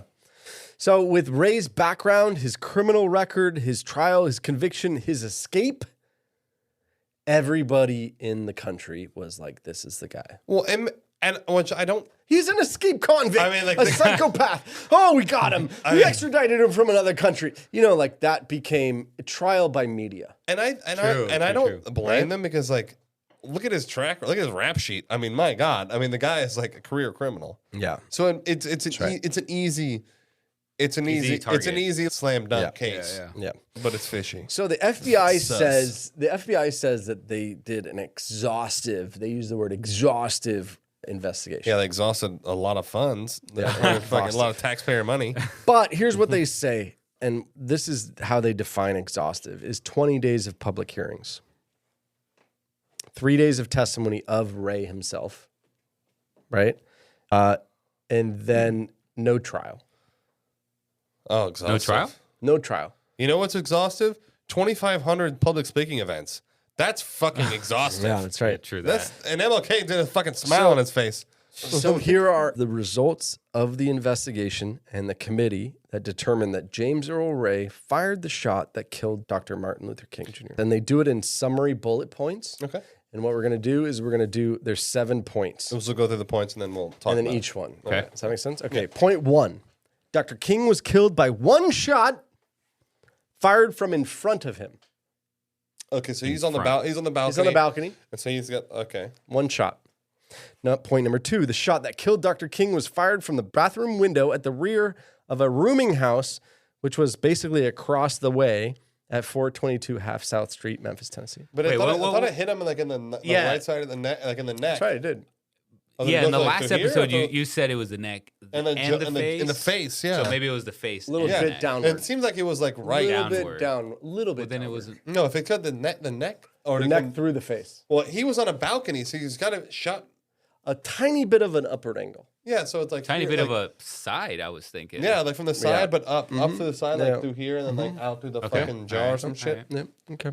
Point number 3. James Earl Ray purchased the rifle that was used to shoot Dr. King and transported it from Birmingham, Alabama to Memphis, Tennessee, where he rented a room at the 422 South Main Street. And moments after the assassination, he dropped it near 424 South Main Street. But the thing is that the gun was purchased under supposedly one of his aliases. That's right. Correct. Supposedly. Correct. Yep. So that's a little. And where was it purchased? I forget. Do you remember? It was in Birmingham. Oh, it was it like at a fucking fish and Aero Marine Co. But in Alabama, right? In Alabama, Birmingham. Yeah. No, but that is Under a different name. Under an alias. I mean, it's similar. This is the JFK assassination playbook right here. Yeah. He literally did the same They thing. learned. Fucking Macy's. Right?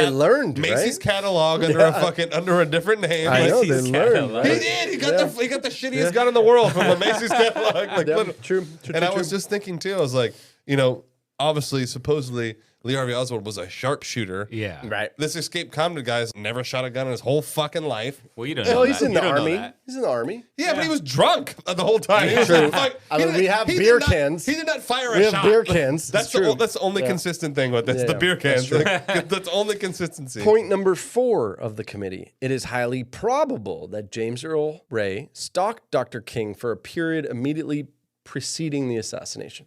Highly probable when he's on the run from the. Exactly. Correct. When he's on the run, he's like, Very I think correct. I'll do some stalking. Very correct. Point of number the most famous man in the world. While he's surrounded by police. I know, He's while very- wanted. he's Stalk totally his right. ass. He's totally right. Point number 5. James Earl Ray fled the scene of the crime immediately after the assassination. Supposedly. He could have already been on. That would make sense. No, but the thing is, he fled right sure. away. No, but the thing He's is, not like, gonna stick around. No. They didn't. They just said there was a young white male. Yeah. Right. There was never that was the only description given. But my thing, he was already on the run anyways. Yeah. So it wouldn't be weird that he was already like trying to get into a different state. Totally. So I'm saying that there is a possibility that he was already like leaving. He wasn't running, but he was just on the move anyways. He was already running. He's running. He's been running for a year. He's been running from the cops for a year. Yeah. He's still running. He True. never stopped running. True. I like that. Yeah. Okay. Point number 6. James Earl Ray's alibi for the time of the assassination, his story of a man named Raul, and basically the evidence is not worthy of belief. I mean, I understand that. It doesn't seem worthy of belief at all. It seems so like total bullshit. Okay, and the final Raul. Yeah, the final point, number 7, James Earl Ray knowingly, intelligently, and voluntarily pled guilty to the first-degree murder of Dr. MLK. Yeah. See but then he said no. See, my thing is like, I get it. So those are the 7 points. It's really easy if you're that dude and they're like, they're going to put you to death if you don't. This episode is brought to you by the world's first reposado from Tequila Herradura. Made with slow-cooked, hand-harvested agave sealed into oak barrels and aged 11 months. Before being enjoyed in your glass. Experience the world's first reposado. Tequila Herradura. Please drink responsibly. Responsibility.org. Tequila Herradura. 40% alcohol by volume. Imported by Brown-Forman, Louisville, Kentucky. Herradura is a registered trademark. Copyright 2025 Brown-Forman Corporation. Hey, it's Sydney Sweeney. I'm not here to tell you to buy American Eagle jeans. And I definitely won't say that they're the most comfortable jeans I've ever worn. Or that they make your butt look amazing. Why would I need to do that? But if you said that you want to buy the jeans, I'm not going to stop you. But just so we're clear, this is not me telling you to buy American Eagle jeans. Sydney Sweeney, Hasbro jeans. You see what I did there, right? Guilty. They'll kill you right now.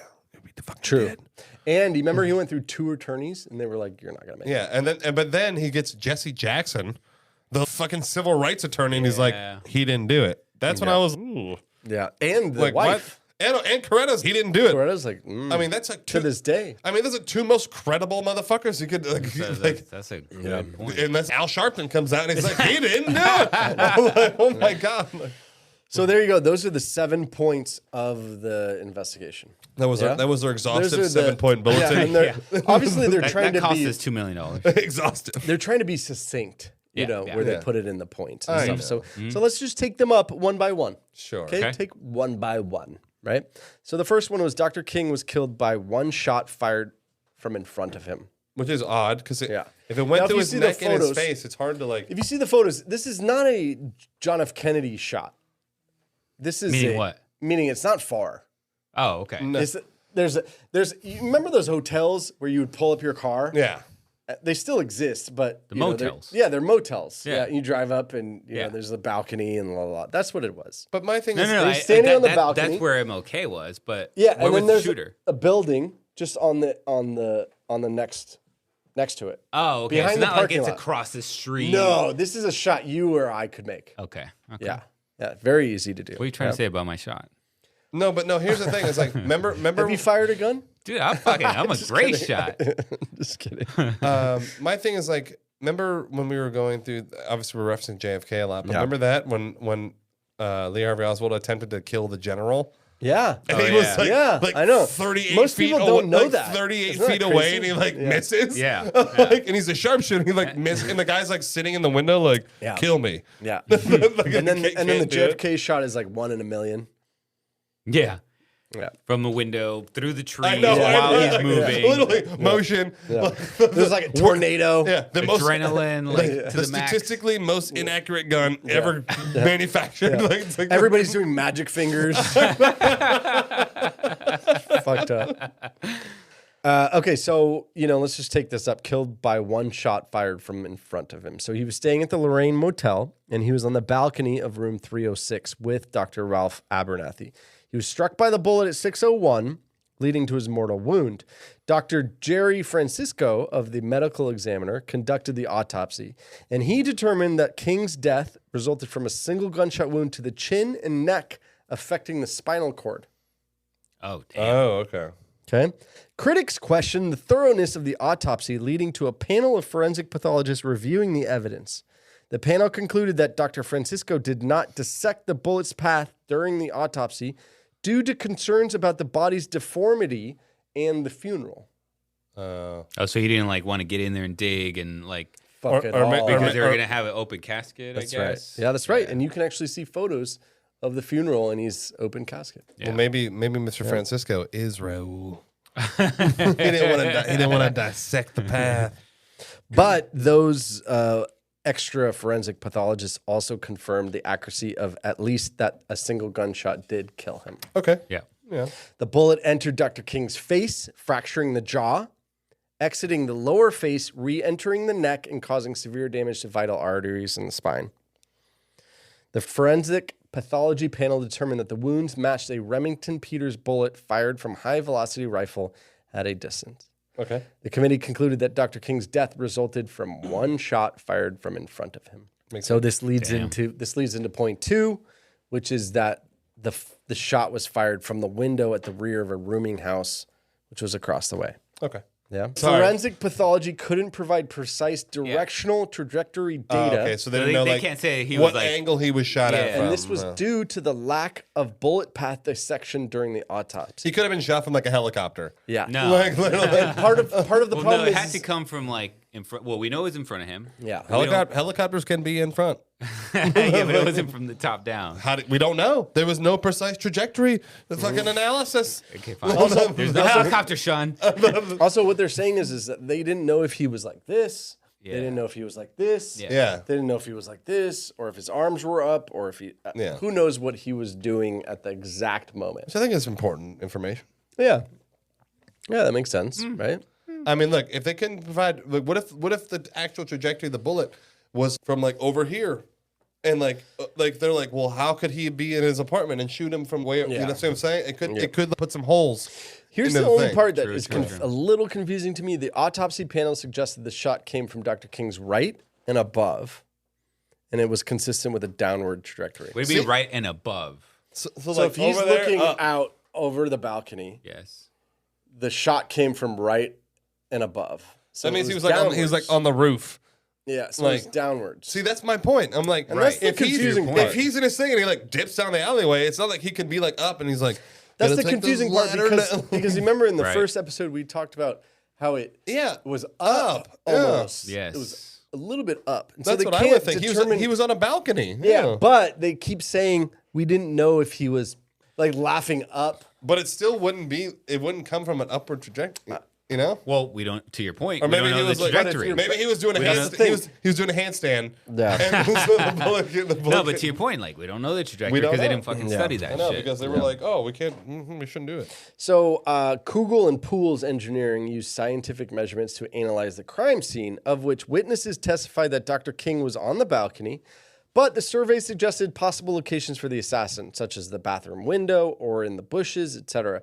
But the problem is all the eyewitnesses changed their stories. That's why eyewitnesses are not reputable. I know. So if you do 100 witnesses, each You of have like them 98 kind of different stories. say Yeah, a it's like- little different. Yeah, exactly. Well, I heard 2 shots. Yes. Additional evidence like indentation in a bathroom windowsill and a scuff marks in the bathtub suggested the bathroom as a potential firing location. However, That's the committee loose. couldn't Yeah, confirm or deny the cause of the indentation or eliminate alternative possibilities. So they just said, we can't confirm. I'm sorry. that." It's a motel. There's Yes, indentations exactly. everywhere. The Yep. whole thing is a fucking indentation. So while the scientific evidence alone didn't pinpoint where the assassin was located, the combination of witness testimony and scientific data suggested that it was the rear of the rooming house as a likely firing location, Okay, that's fine. leading them to conclude that the shot that killed Dr. King was from the bathroom window. I would like to see. I wish I had like a little model. I know. Where I could see. Well, we like, are going to where- post some photos, and it does give you a little bit more like a in like a scope. yeah, of like where what's he happening. was shot, how he was shot. Because what's funny enough is he stayed there the night before, and there's a picture of him on the balcony in the same spot. Picture of MLK. MLK. Okay. Yeah, but it's just the day before. Yeah. And it's just kind of eerie. Oh yeah. You know, because he was doing the same thing. He was like leaning over, and that sort of thing.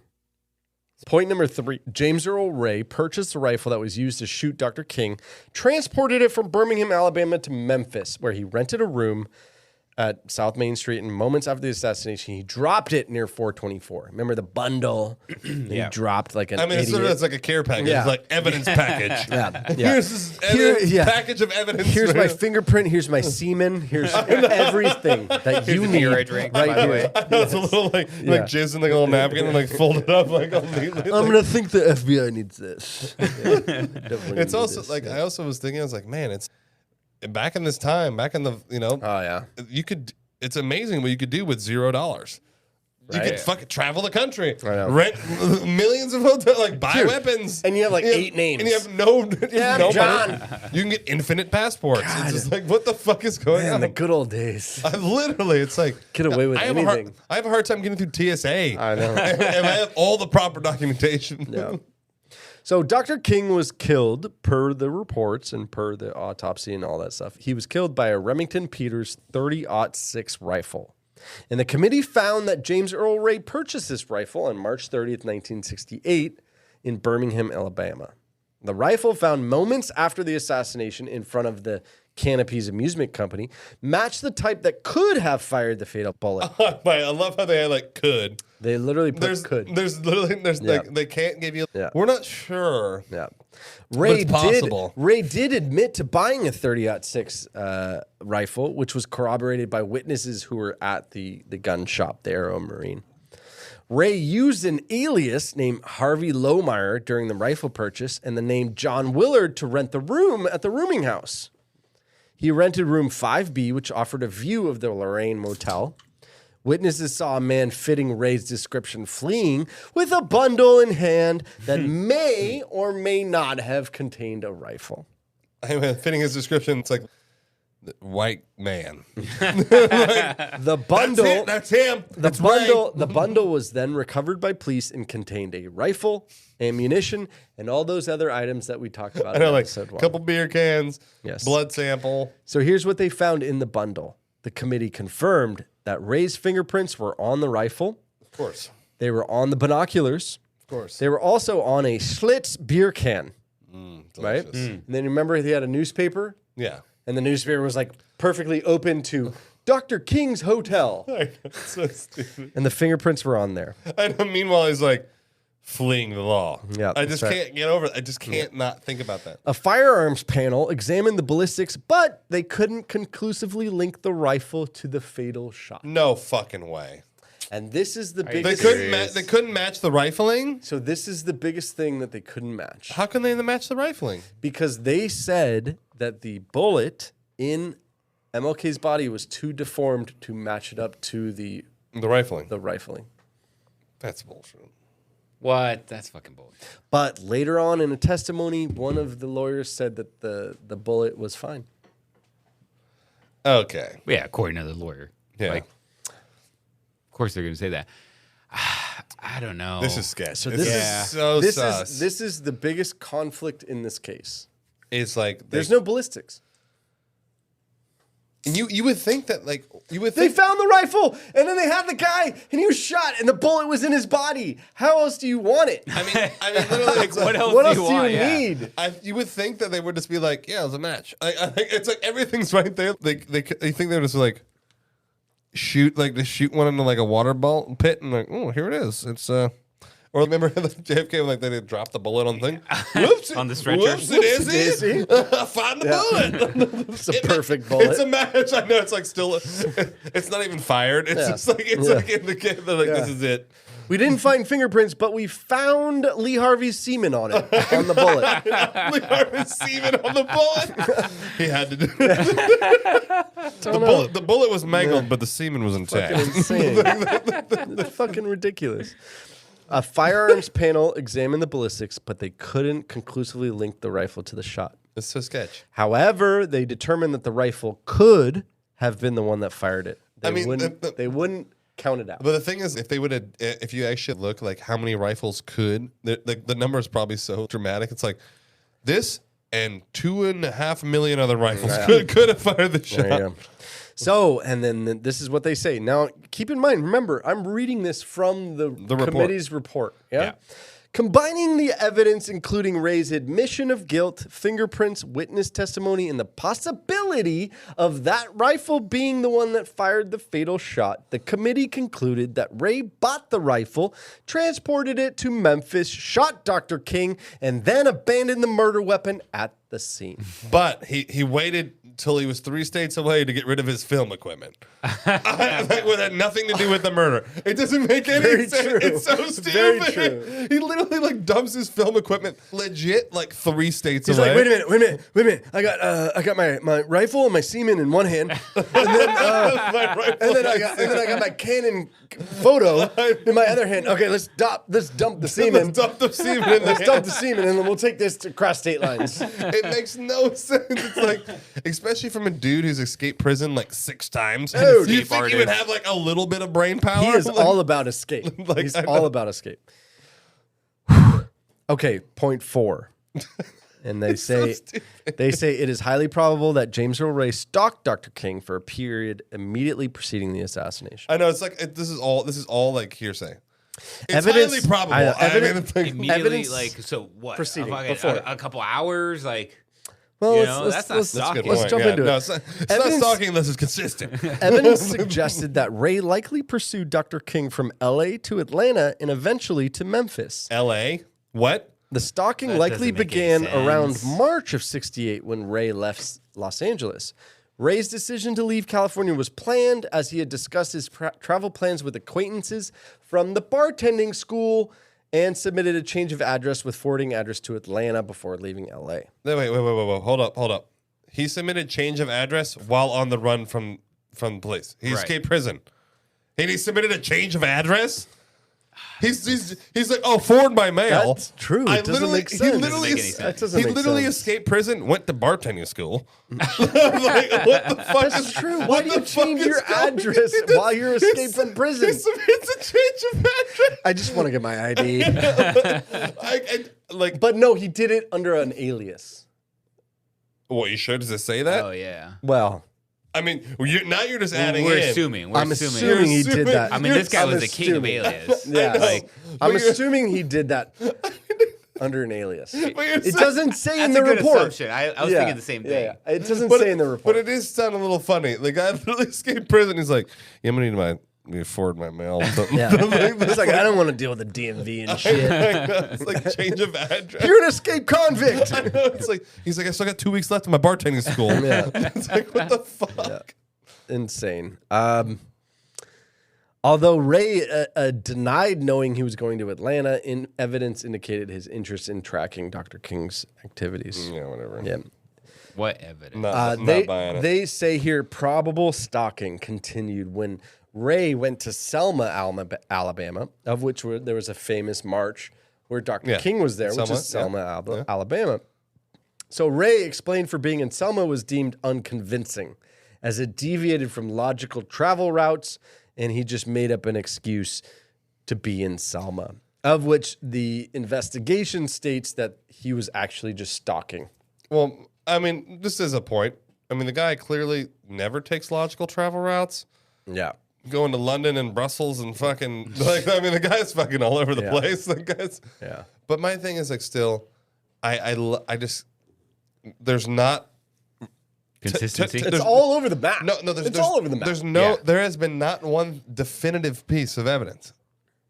Everything is that he's there. Everything is probable. It could have been the gun that he's there, or that he was like stalking him and planning. No, just the fact that he was there is the only thing that's supposedly proven. Everything else is he was probably stalking him. Probable, highly probable.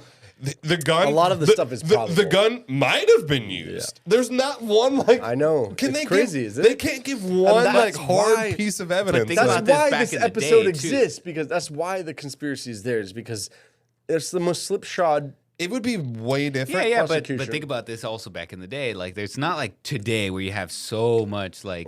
But dude, they were convicting motherfuckers with he did it back in the day too. Yeah. That's true. And the fact that like they didn't have one thing, they could have just been like, if they were like, it was the rifle. That would even make a huge difference. He bought it. This and was probably the rifle. Probably. He was probably stalking him. Probably. Let's make the most educated guess. Fuck it. Let's just put him in 9 years. We're gonna put him in the maybe category. We're gonna go maybe. So the committee concluded that Ray did return to Atlanta based on evidence, including a payment to his landlord and different laundry receipts. Ray likely left Atlanta for Memphis after learning the news that Dr. King intended to go to Memphis. He likely left because likely. In Memphis, Ray checked into a motel called the New Rebel on April 3rd. He later moved to a rooming house that was adjacent to Lorraine Motel. Okay. See, why would you do that? Because he's on the run from the police. Why would you do that when you had a newspaper too saying that this is where MLK why can't you was just going stay to at the same motel room? Wait, what? Say that? Why wouldn't you just stay at the same motel room? Because he had a newspaper that said MLK was staying at the Lorraine Hotel. Exactly. So why wouldn't he just stay there in the first place, I guess is the question. Yeah. Why wouldn't he just like go there? Yeah. Instead, he's like, I'm gonna throw him off the sand. Throw him off the sand. And I'm gonna leave. Gonna leave all the evidence on the ground. And he's like, by the way, I'm an escaped convict for a year. It's like literally, he's a mastermind, and he's like, leave all the evidence By at the scene. way, does that happen nowadays? The what? People escape from prison and we don't know about it? Fuck no. No one fucking don't escapes think from so. When was the prison last time anymore. you heard like No. Never. like this dude is escaped from prison? Yeah. I mean, no. Never. So the committee found compelling evidence of Ray's intent to monitor Dr. King's movements. Ray selected a room at the rooming house offering a view of the Lorraine Hotel. He purchased binoculars on April 4th. Well, wait, sorry.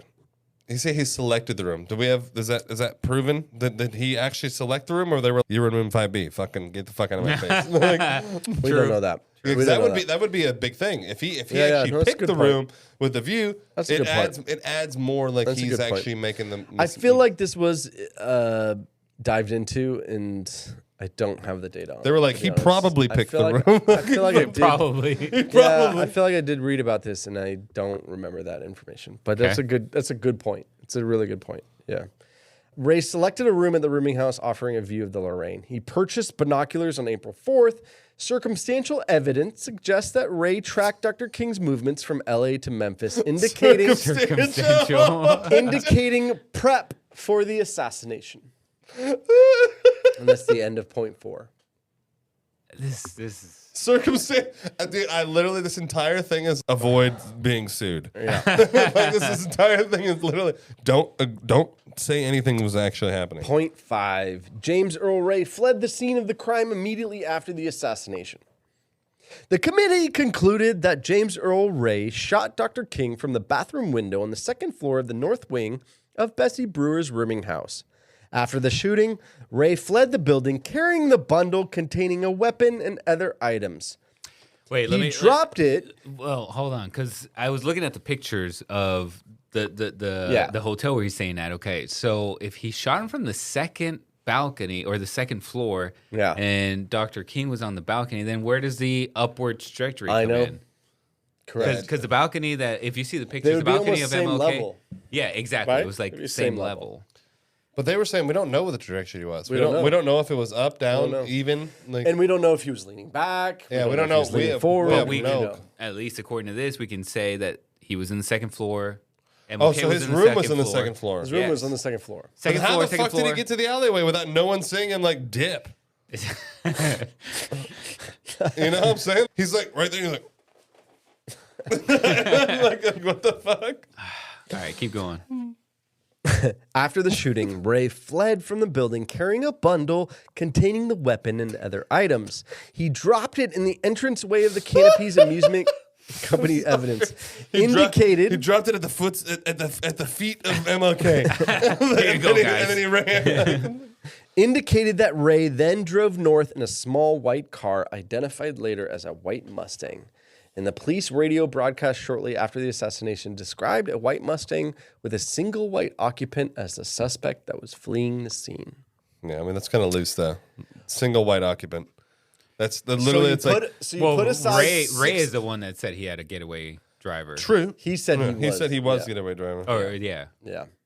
So take all the other things that were occurring. Then Ray apparently drove for 11 hours from Memphis to Atlanta, where he abandoned the car, picked up laundry. What, that he had like chilling there, like waiting? Hastily packed belongings at Garner's rooming house, and then fled north to Canada.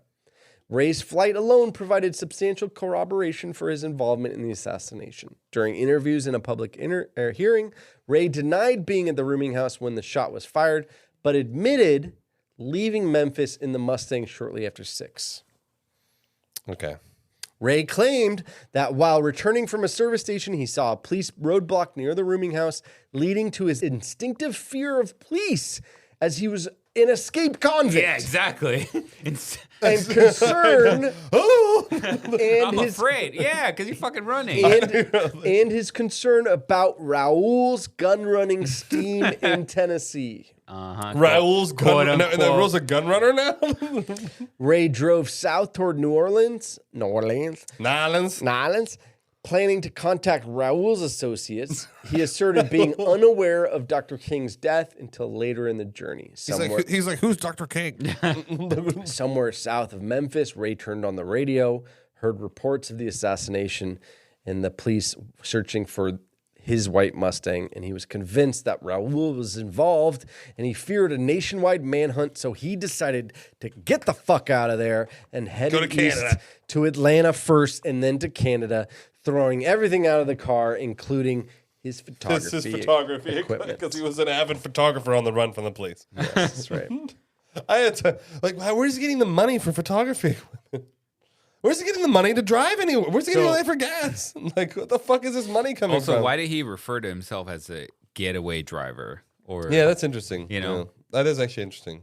Well, his concept was that Raul was doing a gun running scheme, and he was gonna be the getaway driver of the deal, of which she didn't know it was an assassination. Not of MLK being killed. That's right. Okay. That's right.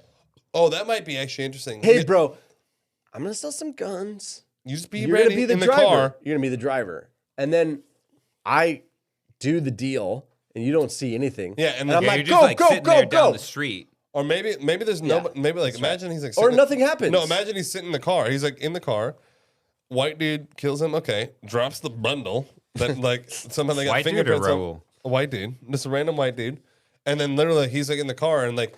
He hears gunshots and everyone's freaking out. He's like, "Ugh, drive away. Drive. He's just like, drive. And there's nobody in the car with him. It's just him. Yeah, and he's like, what the fuck? I got to get out of here. It's really pretty easy to him be like, what? I drive away. Fuck yeah. Fucking gunshots, dog. Yeah, fucking get out of here. This is a bad part of town. So point number 6 now. You guys ready? James Earl Ray's alibi for Raul and other allegedly whatever are not worthy of belief. So James Earl Ray, the alleged assassin, presented an alibi in his defense, and he claimed he was... So did you say assassin? The alleged assassin. The alleged assassin. The assassin. Miller Lite. So he presented an alibi defense, and he claimed he was not present at the crime during the assassination. He initially told his attorney and others that he was blocks away at a service station attempting to fix a flat tire on the white Mustang. They didn't have like receipts for that. They have receipts for fucking everything. I know, right? They have receipts for his coffee and Great he's like point. fucking Great cleaning. point. Later, he changed his alibi to a gas station story after replacing his attorney. Okay. So the attorney's like, So gotta be somewhere else. part of this committee's problem was that his inconsistent alibi raised doubts, especially that he planned to go to trial and then take the stand and then changed it, and then he found it perplexing that he would withhold it from his original attorney, and then it just Don't get me wrong. Don't get me wrong. The guy is the worst. The guy is not helping his case at all. Yes, that's He's right. definitely like he's ultra flip floppy. He said he pleads guilty, unpleads guilty. He says That's different shit to different people. But he's definitely not. the committee determined his story to be false when they interviewed the owners of the Texaco station that he said that he went to, and they said they never saw a white Mustang. Okay. Yeah.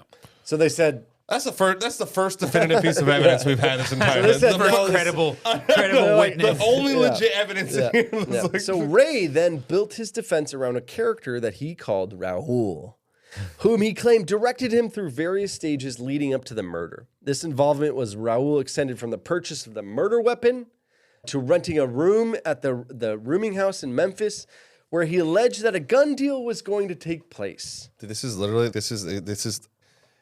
it's just JFK with like I it's know, with a different. It's right? like literally with different names. different character names. Yeah. Additionally, Like, what the additionally, fuck? Ray asserted that Raul guided him to buy the binoculars. Even You need to see. Get the binoculars. here's the main problem with the committee's. Like report about not their report, but their problem with the Raul story. There's not one piece of evidence. There's not one witness who says they know a Raul. True. There's no witness Nothing that to points anything. to a Raul. There's no Raul anywhere in any. Nobody saw witness. two people in the Mustang. There's Nobody, nothing. Yeah. So there's no thing. But if you want to say that, there's no evidence that says that he fucking shot MLK Yeah. either. It's all At the beginning of his probably, story, maybe. There's some evidence. Perhaps. yeah, at the You can make beginning, an educated guess on. at the beginning of The law educated guess. Yeah, I know, right? at the beginning of Ray's story, he says he was a blonde Latin. Later on, he said he was a sandy-haired Latin. Well, sandy and blonde, I know. similar. Yes. If he was like redhead Latin, I'd be like, okay. The Like, come committee's on. investigation failed to support any evidence whatsoever of witnesses or anything. I mean, regarding Raul seems like seems like bullshit. Yeah. I mean, I agree. Yeah. I agree that Raul seems like bullshit. Yeah. Additionally, if he did purchase it, there were no fingerprints anywhere of this person named Raul, including in the murder weapon. When you say if he did purchase it, you're talking about Raul? Well, because or? Raul, apparently, per Ray, he claimed that Raul told him to buy the binoculars and the rifle. Well, told him to buy, so he bought it, but he was told to buy by Raul. Yeah. So obviously Raul There's wouldn't no touch fingerprints on anything. There's no nothing. There's no witnesses. because zero. Raul instructed him. Correct. Yeah. I'm not saying I still don't believe Raul existed. I feel like I don't either. I feel like maybe it's I don't know. We'll talk about it later. I know. We'll talk about it later. Yeah. So, per the stories of James Earl Ray, Raul's physical appearance and nationality changed over the years. And He's Dominican. He's Cuban. It's like, yeah, exactly. So that's the problem is they never found anything on them. The committee investigated the testimony of Grace Stevens, a tenant who was at Bessie Brewer's rooming house, who claimed to have seen a man other than Ray leaving the bathroom after the shooting. The committee found numerous conflicting statements from Walden, and her credibility was questioned, including the fact that she was committed to mental institutions. So she was the only witness who did say there was another guy. Well, see, that's pretty like. See, to me, that's a little fucked up. She's not credible, but the Texaco guy is. They're like unquestionably. She's not creditable to me if she ends up in a mental institution. You just make some shit up. How do you know that? How do you know fucking crazy? No, but how do you know Texaco guy hasn't been in a mental? They were like, oh, because he wasn't. you think they looked? He wasn't. You think they looked? They literally asked him. They were like, you didn't see a white Mustang, did you? He's like, I don't think so. They're like, perfect. Shut up. Fucking done. Moving on. Yeah, next witness. I know, but then the next witness is fucking literally a crazy girl. How do you know she's crazy? Because she was committed to a mental institution. Does that make you crazy? Yes, it does. Remember we talked about the majority. Remember we talked about the Baker Act? Remember we talked about the Baker Act? It's an educated guess that you're crazy. So since we live in Florida, I can call the authorities and tell them that Jorge's going to hurt himself, and he's I know, been but talking this crazy. is back in '67, not 2024. 67. Shit was way more sketch back then. There's no Baker Act back then. They wouldn't let blacks sit on the fucking front of the bus, bro. You're gonna think they're like, but this is a white. This is a white crazy girl. All you gotta say, all you gotta say is there's a black guy that's crazy. They're like, come get him. They're like, shoot on sight. We'll be right there. Fire it well. Fire it well. Yeah, shoot on sight.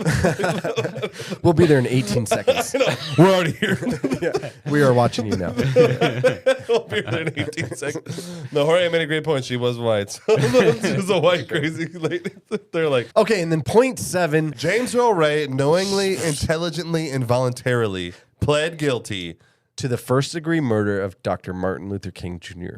Well, see how we did that together, by the way? Yeah, that was a team effort. Yeah. No, but the thing is, I don't understand, like, they don't know anything at all. Everything is fucking circumstantial and, like, probably maybe, but they're like, 100% certainty, without coercion, knowingly, intelligently, voluntarily, he pled guilty. Like, how do they have all this fucking data on this shit? There's a basic recap. So in 1969, James Earl Ray pled guilty to the first-degree murder of Dr. Martin Luther King. Yeah. Negotiations between Ray's attorney, which is Percy Foreman, and Shelby County Attorney General resulted in a plea deal sparing Ray from the death penalty and sentencing him to 99 years instead. No, see, that's what that's exactly what I said. I was like, it's really easy for them. You're fucking dead. Yeah. They'll kill you, you fucking piece of shit. You want to die? Plead guilty. 3 days later, Ray recanted, seeking a new trial. After Judge Battle died, Jay filed a formal petition for a new trial, and it was denied in May of 1969. Ray pursued relief in federal courts, but he faced denials and appeals. The Supreme Court also rejected several his request. times, right? Oh, like throughout the years. Like, yeah. And after multiple Supreme Court. And after multiple escape attempts. And the Supreme Court. I know, right? That didn't help. That didn't help your case, bro. Help your case at all, dude. So Ray's claims included conflicts of interest among his attorneys, inadequate investigation by Foreman, his original attorney, coercion by Foreman and the federal government, and his belief that a guilty plea wouldn't prevent a new trial, but it would just get him out of being the death penalty. I mean, I can, only reason I say I don't know what happened there. I don't really have much information, but I can definitely see in today's current justice system that probably happens a lot. Mm-hmm. They're looking for quick. They're looking for quick trials. The prosecutor wants to get a win. Give me the dub. Yeah. And look, we'll give you a little lenient thing. So they do the plea. What's it called? Plea bargain. Plea bargain or plea deal. That was plea deal. Especially if you're like, if a case looks bad, I can see a lawyer being like, dude, like he's like, I don't just take the plea deal. He's like, I'm getting paid like shitty government money, like to take the deal. It makes sense. Take the deal. It makes sense. The deal. It makes sense. Also, in the innate about humans is you want to survive, and so of course, if you think you can maybe get parole, maybe get good behavior in 20 years, it's like it's either that or you're dead. Yeah, you're gonna take it. Do you want to die? No, of course not. Take it. Especially if you don't believe it. Yeah, no, totally. I mean, or if the evidence is so stacked though on his. Yeah, I mean, but it's all circumstantial. It's all bullshit evidence, dude. I know. If you took that to trial today, they would literally walk. Fingerprints. He'd be walking free tonight. What about the fingerprints? His fingerprints are all over it. So, but it's also circumstantial. No. So you got fingerprints on the gun. You got fingerprints on the newspaper. No, but the thing is, his fingerprints are on something you can't confirm that's the murder weapon. So my fingerprints are on it too. Doesn't matter. You can't tell me. You can't prove that it killed him. From a litigation standpoint, you don't know that he put it there. And also, like, right? Yeah, no, of course. Like there was just a bundle in a random spot. Yeah, there's no proof that it was him. And also, I think there's a statistic: if you can't find the specific murder weapon, your odds of convicting the person are super low, so low, so much lower because you can't fucking prove that they killed. Yeah, you can't prove that they killed them. Like, Interesting. Yeah. Oh, yeah, sure. I was near the hotel. But if you think about it, I mean, such a high profile figure. There's a lot of pressure. Somebody's head's got to go on a pike. No, there's pressure. Dude, the pressure is like stacking. The fucking people are rioting. We got to fucking kill. Someone's got to riot. Someone's got to burn. So true. So I'm going to give you a little teaser for next time. Yeah. So the next episode we're going to do, and it probably will wrap things up with MLK. Yeah. But it's the conspiracy theories that exist of what happened. Mm-hmm. Yeah. There are some good ones out there. The purpose of our podcast. So I know, finally. I love 3 hours later. I love the slow burn. Like everybody's here and they're like, oh, I don't want to listen to all the data. I know, information. Finally. So there's the involvement of the FBI. The fucking scumbags. The government in general. Martin Luther King agencies. Here's just a little piece of information. Martin Luther King Jr. was the most monitored individual up until that point in the history of the FBI. I'm sure he was. Yeah. And CIA. Yeah. There's also James Earl Ray as a patsy. Very, very similar to the Lee Harvey. I'm telling you, this is literally if we change the names and locations, you would literally be JFK. The same story. It's the same exact, the fucking same exact story. He was a fucking up and comer, and he was straight out of the CIA playbook. The guy was in the military. Like he was. Everything is the fucking same. The same. Yeah. He traveled all over the world. There's another theory that it's a Nazi white supremacist group that wanted to take out MLK. Yeah, that sounds like bullshit. There's another theory about the mob. There's another theory about the mob. Yep. That's right. There's another theory about the military-industrial complex, which is him saying like being against the war. Yeah. Well, see, my thing is like, and that is. No, that's legit. That's pretty. That's valid. See, in my view, I'm like, who has the? It's got some legs. Like, who is affected the most from MLK? Right. Obviously, the government is. Yeah. Turmoil. There's the civil rights movement, and there's the anti-government or anti-war. So it's obviously the military-industrial complex and the government itself are the two most affected things. The white supremacists, they're just dicks. It's not like they're like but back then it was not just white supremacists. It was the racism was everywhere. Everyone. No, but I get it. But like I can't see them. Let's kill him, but I don't want to lose the plantations. It's like maybe we'll still call him the N-word, and then it'll be good. We'll feel good about ourselves. Like they're just like regular people, but they're dicks. As opposed to like the government's. We can't have any more fucking riots going on. For sure. And the military's we need this war, goddammit. We had this fucking defense contract with Raytheon, and we gotta pump out the ships. Yeah. No, but what I'm saying is like that you still had some high racism. So it could have been anybody that was so just racially charged that it's like, I'm gonna take this guy out. No, but then they're gonna be like, I'm gonna say my name's Raul. I'm gonna have blonde hair, Raul, blue eyes, and I'm gonna be like, don't worry, I'm Cuban. It's all good. Last question. We're light skinned. There. And then they're going to buy this gun. Okay. Track it. Yeah, good. Put your fingerprints on it. Ooh, good. Okay. I know. We're going to deep dive into this next episode. You want some Schlitz? Schlitz beer? I got to look into that. Schlitz? I got to look into that. Schlitz beer. So there you go. There's also the multiple shooters, but that leads into... There's only one shot, though. No, I know, but if he was in the room and he was shot from a different angle, he's like holding the gun. He's like, "What the fuck, shit?" I mean, it's just different ideas. And now, but that could have been any of those people that we already talked about. Okay, meaning it could be the mafia, and then it's a hired hitman, and then the person does a different angle, and then they plant the weapon, and all that sort of thing. So there you go. That's episode 2 of Martin Luther King, guys. Oh yeah. I'm sorry. I'm like fucking. I'm like shaking with anticipation. Like such fucking bullshit. Literally, this case would not hold up today. It's bullshit. The 60s were wild. Dude, what a time to be alive. And Malcolm X just got killed a couple of years earlier. I know. You know? And then RFK was killed right. They're just killing everyone. RFK was killed a year later. They were killing everybody back then. 1 year? Yeah. Notice how everyone's going to get RFK or JFK, Malcolm X, MLK, RFK. They're just killing. They're killing everybody. Yeah, and no one's like piecing it together. Like, sounds completely normal. Yeah, everything's fine. Every important figure of every major movement's getting murdered. Like, what the fuck? It's crazy.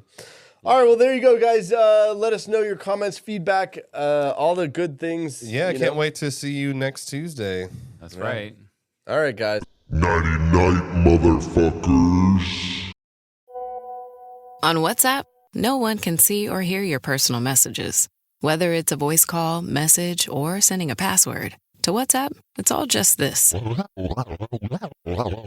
So whether you're sharing the streaming password in the family chat or trading those late-night voice messages that could basically become a podcast, your personal messages stay between you, your friends, and your family. No one else.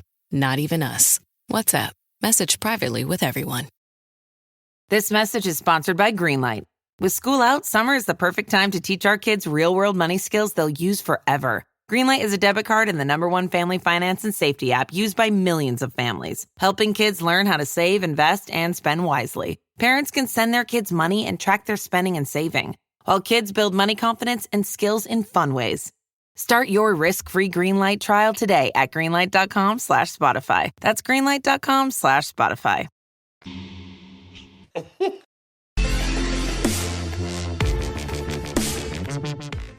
Hey guys, welcome back to the Conspiracy Podcast. We are here again.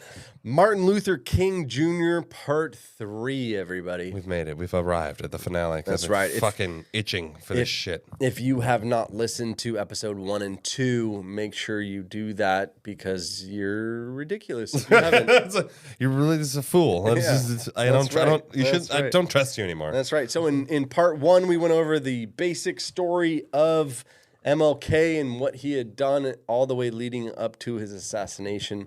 And then we went into part 2, and that was about James Earl Ray and the committee, the FBI committee. Whatever. Went over the official investigation of the assassination. The FBI's exhaustive. Exhaustive. I love that word. So here we are in part 3, and this is the conspiracies that are involved with Martin Luther King Jr. All right, let's do this shit. Yeah. So Ray is here, by the way. Yeah, what up? I'm just busy shooting some content. I know, we're shooting some content. Some other content kings over here, you know what I'm saying? So this is the best part of what we do, which is this is the theories. This is the that's the best part of what we do right there. That's the best part right there. These are the theories. These are the things. These are the conspiracies. And I feel like people will listen to literally like wait 3 weeks and they're like, "Fucking finally for this." I know. Jesus, been waiting for this the whole time. Shit. I know. Half of the people are like, "I fucking hate history." Like, shut up, Eric. Interestingly enough, though, like it's the opposite. I know you're trying to make a joke, but like, man, everybody enjoys like I didn't know all this like data, all this background. All I this. personally enjoy it. Same here. That's true. That's true. It's cool. It's cool. It actually reminds me of Shane Gillis, and he's like, man, if you're in history, you know, it's like you're like early onset Republican. He's like, if you ever like think gotta learn what's going on. He's like, if you ever think they're like, man, World War II is the shit. Like you're like, you better watch out. I always thought that was funny. So this one is a little bit less scripted and. This is more tucky. This is more, the theories that are involved with this. Obviously, if you haven't listened to episode 1 and 2, go back. Yeah, go back. We say this all the time, but go back. Yeah. It's kind of stupid if you don't. I mean, this is the good part, but still, it's not gonna make sense. You gotta build up to the goods. Yeah, that's right. So we're gonna go over a couple of the main conspiracies that exist, and here we go. You guys ready? Yep. Yes. So the first one and the biggest one that exists, and there's probably the most. What did you say the other day? The most prominent? Legs. Oh, it has legs. It's got legs. It's got legs. So do I. And that's that the FBI and the CIA killed Martin Luther King. Oh yeah, I'm super down for this. Yeah. So like I'm already. Can I just get my? I thought you totally trusted the government. I already believe. You trust me. I'm like, just put me down for this one right now. You're sold. You're sold just on that. End of the episode.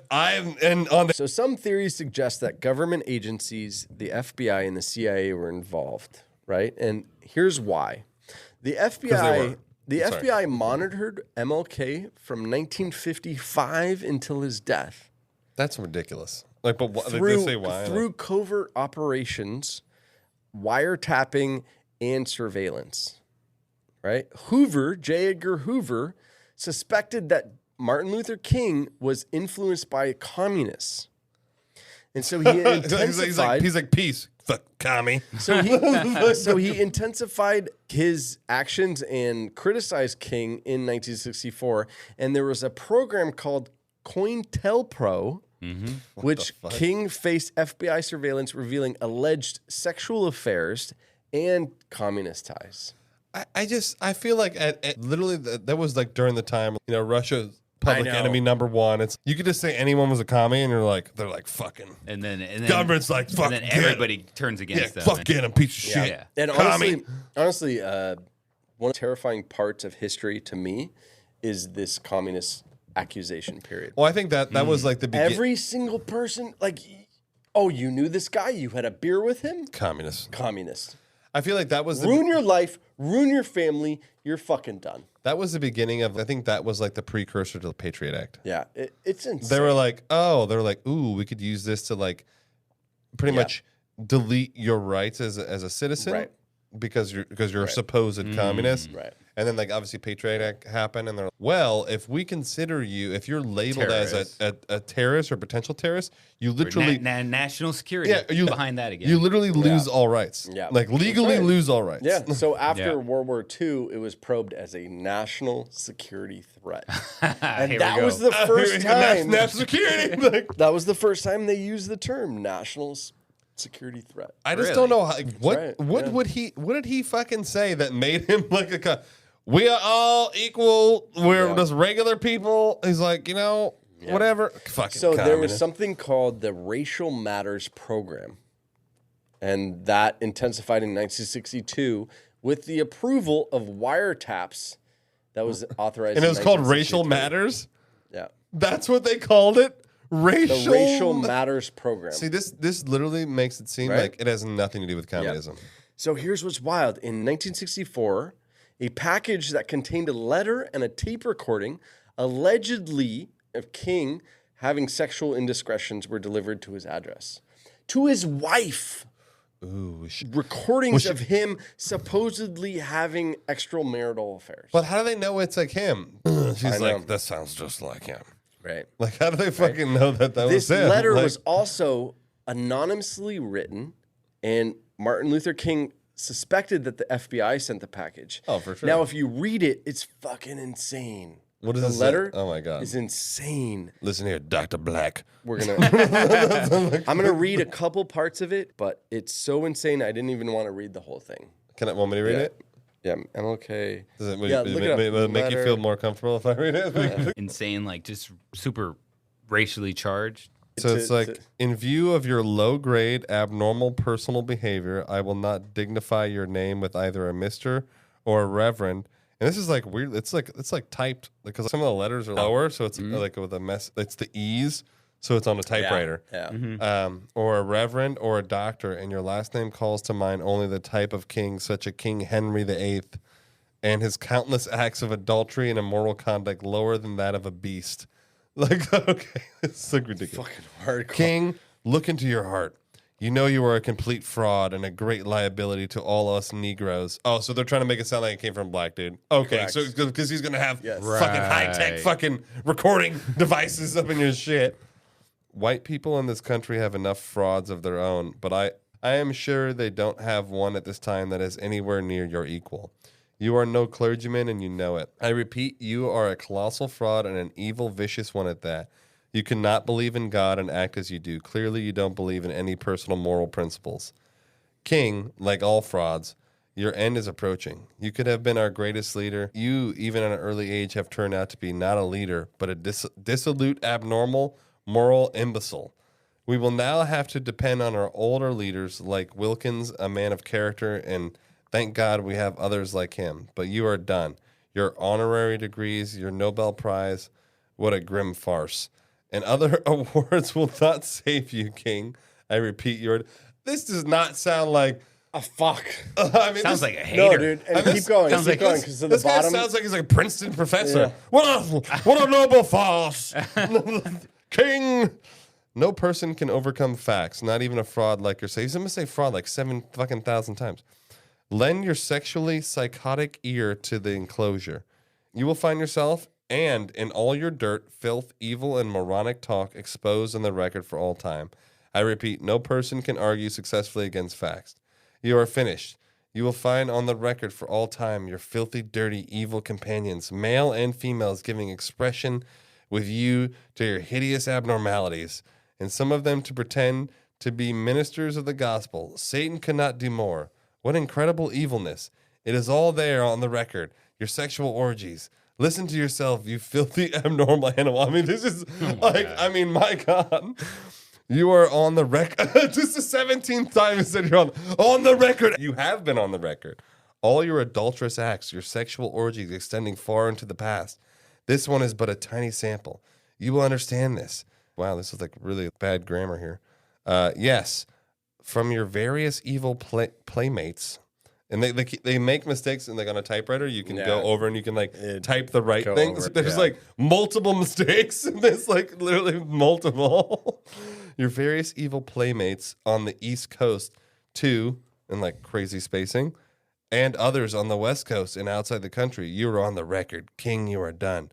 The American public, the church organizations that have been helping Protestant, Catholic, and Jews will know you for what you are, an evil, abnormal beast. So will others who have backed you. You are done. Okay, so this is ridiculous. King, there is only one thing left for you to do. You know what it is. You have just 34 days. You have just 34 days. Like, there's so many days in which to do this. This exact number has been selected for a specific reason. It has definite practical significant, and they spelled significant like wrong with 2 F's. You are done. There is but one way for you. You better take it before you're filthy, abnormal, fraudulent. They just fucked fraudulent up, and they had like multiple corrections. Your fraudulent self is bared to the nation, and it's just like an audio recording. With that letter, it was an audio recording of him having sex with somebody. No, but it's audio. There's no way to prove it's Martin Luther King. No, it's true. It's literally, it's like, oh, your sexual orgies, man, women, beast, abnormality. And then it's like, literally, it's just like 2 people crazy. How can you tell it's an orgy? Here's what's crazy. Audio.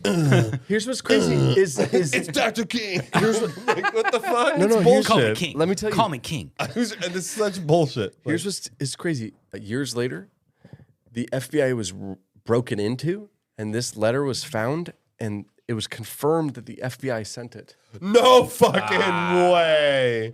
100%. No fucking way. And this is not being talked about? It's part of the COINTELPRO program. No fucking way. And no one's talking about this? See, this is what I'm saying. Like, so they call it the suicide letter because it's open for interpretation. The suicide letter? Meaning they're trying to talk him into killing himself. Oh, they're like, oh, we got you. You know, the only thing for you to do is do it. No, but the thing is, like, if it's bullshit, he wouldn't kill himself unless it was real. I know. And he's obviously like, but whatever. It was confirmed as an FBI tactic. No, but the funny thing is, Isn't like, that fucking crazy. Literally, I'd understand if he did do it and he was, oh fuck, like, yeah, like kill himself, but like, no, don't care. Like, yeah, I just think that's total bullshit. Yeah, I just don't believe that is real. Yeah, especially if they had video. Okay, that's a different story. I know. That's something proven. But now let's take this up. This is a hard conversation to have. Yeah, you ready? Yeah, sure. Let's say he did. Okay. No, okay. Let's say he did. Does that degrade his movement? Be honest. No, be honest. Does it degrade his movement? No, not at all. It degrades his credibility as a pastor. He doesn't, for sure. Yeah. But he doesn't say. He's talking about. He's talking about civil rights. He's talking about civil rights. He's talking about equal rights. He's not talking about. It has nothing to do with sexual deviancies. Yeah, I don't know. I'm gonna give you. I'm gonna give you a real one here. No. Yeah. Stephen Hawking. I didn't expect that. Does that make? I didn't expect. Sorry, like real talk, real talk. God Like, damn it. does that make his equations and his fucking theories like any lesser? That if he's into like midgets on fucking chalkboards and shit, does that make his shit any lesser? No, it makes it makes him. Does it? It makes him a sexual deviant, but it doesn't make his math wrong. It doesn't make him not a good theoretical physicist. Like, you know, it has nothing to do. That's a good one. I'm saying I didn't expect this at all. This was not part of the script. No, but you understand what I'm saying, though. It's like, I do understand. What it's like whatever someone's sexual proclivities are non sequitur to what they're doing because it's a different thing. Obviously, him being a pastor, sure, if he was, which I don't believe he was, if he was doing that, it doesn't make him credible as a pastor. Does that make if which I don't think he was, if he was doing this, does that make the civil rights movement bullshit? No, of course not. It has nothing. Whatever he does in bed has nothing to do with civil rights at all. It has 0% to do with it. Nor does it take away from the 2,500 speeches and inspiration that he did, and that sort and of that thing. literally has nothing to do with civil rights. But we're not condoning what he's doing.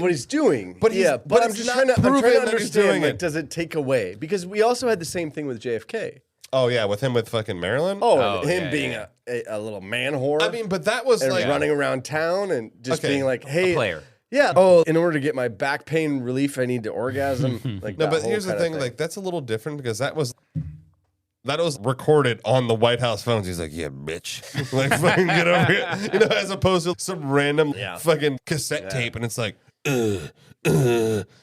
King.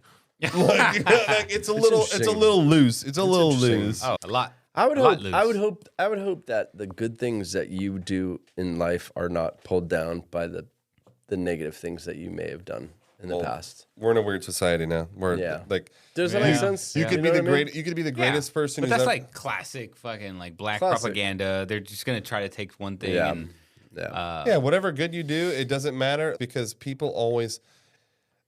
I always use this example. Let's say like, you know, I like to gamble. Yeah. You know, and so I only ever remember my bad losses. Yeah. You never remember the good ones.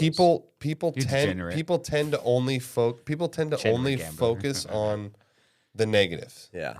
And that's why if you look at any sort of news outlet, they always focus on the negative. They're never telling you good news. No. When's the last time you heard some fucking good news? Yeah. 0 times. Yeah. They only focus on the bad shit because people tend to focus on the bad things. I don't know why, for whatever reason.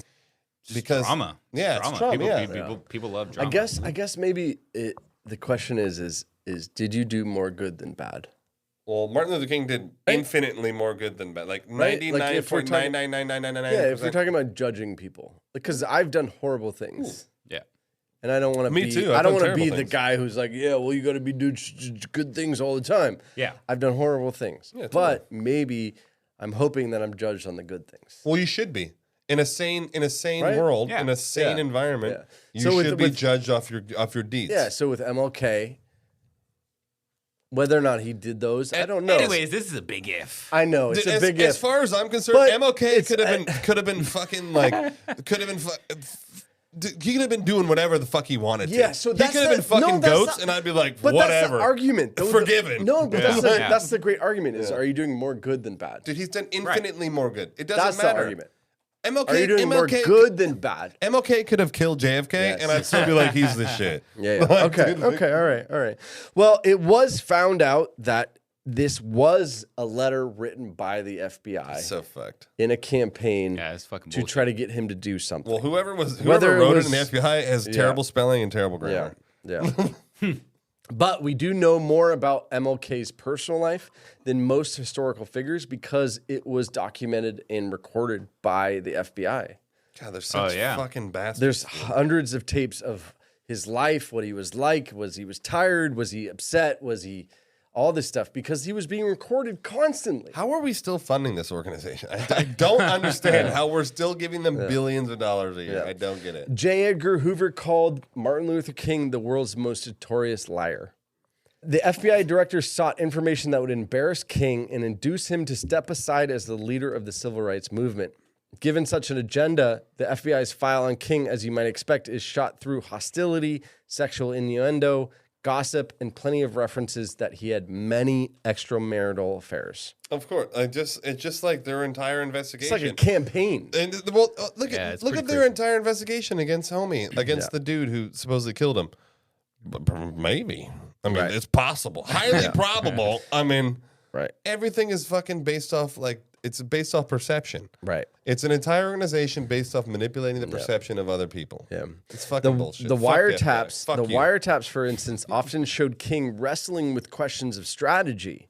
In June of 1963, the FBI transcribed a conversation that King had with one of his advisors. He said, "We are on the threshold of a significant breakthrough." Yeah, civil rights. We are at the point where we can mobilize all of this righteous indignation into a powerful mass movement. He and Levinson then discussed the potential benefit of staging a large demonstration in the nation's capital, of which that would become the March on Washington, and that would then become the I Have a Dream. Or something? And that would become I Have a Dream. That was where there was millions of people at the Washington Monument. It was like fucking amazing. Yeah. It's interesting, isn't it? Just the smear campaign that can occur. And the fact that it's like documented that they were doing it. And somehow we're still like, we trust you. FBI's got our backs. They got the best interests in mind. And they were like, fuck MLK. We got to take this guy down. This guy's a threat. He's a liar. And he's literally like, please give black people rights. So one of the biggest parts or things about the conspiracy of it was that when he turned against Vietnam, was that J. Edgar Hoover was he's a communist. Well, no, he turned against Vietnam. He's like, he's fucking with our pocketbooks now. Yeah.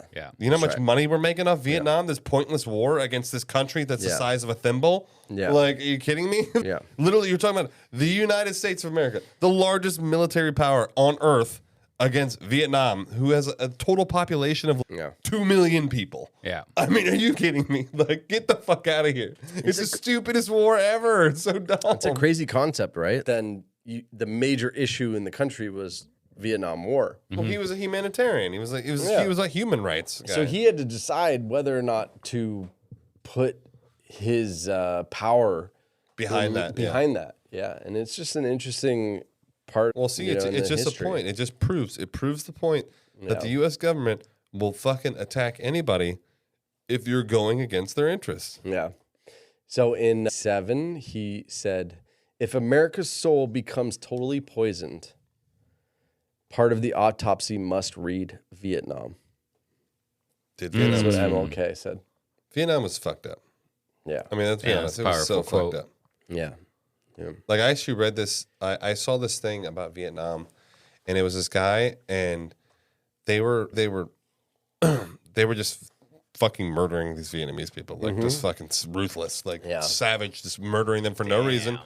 And then they would falsify the numbers of how many Americans died, right? To continue the movement, and they'd kill like fucking 60 fucking Viet Cong, and then they'd be like, all right, well, let's say 100 of us died, and it was so they were just like falsifying numbers, and they were getting more money, more support, and then people were getting more pissed and more enraged that all these Americans were dying, but like literally like it was the actual ratio was probably like 50 to 60 to 1.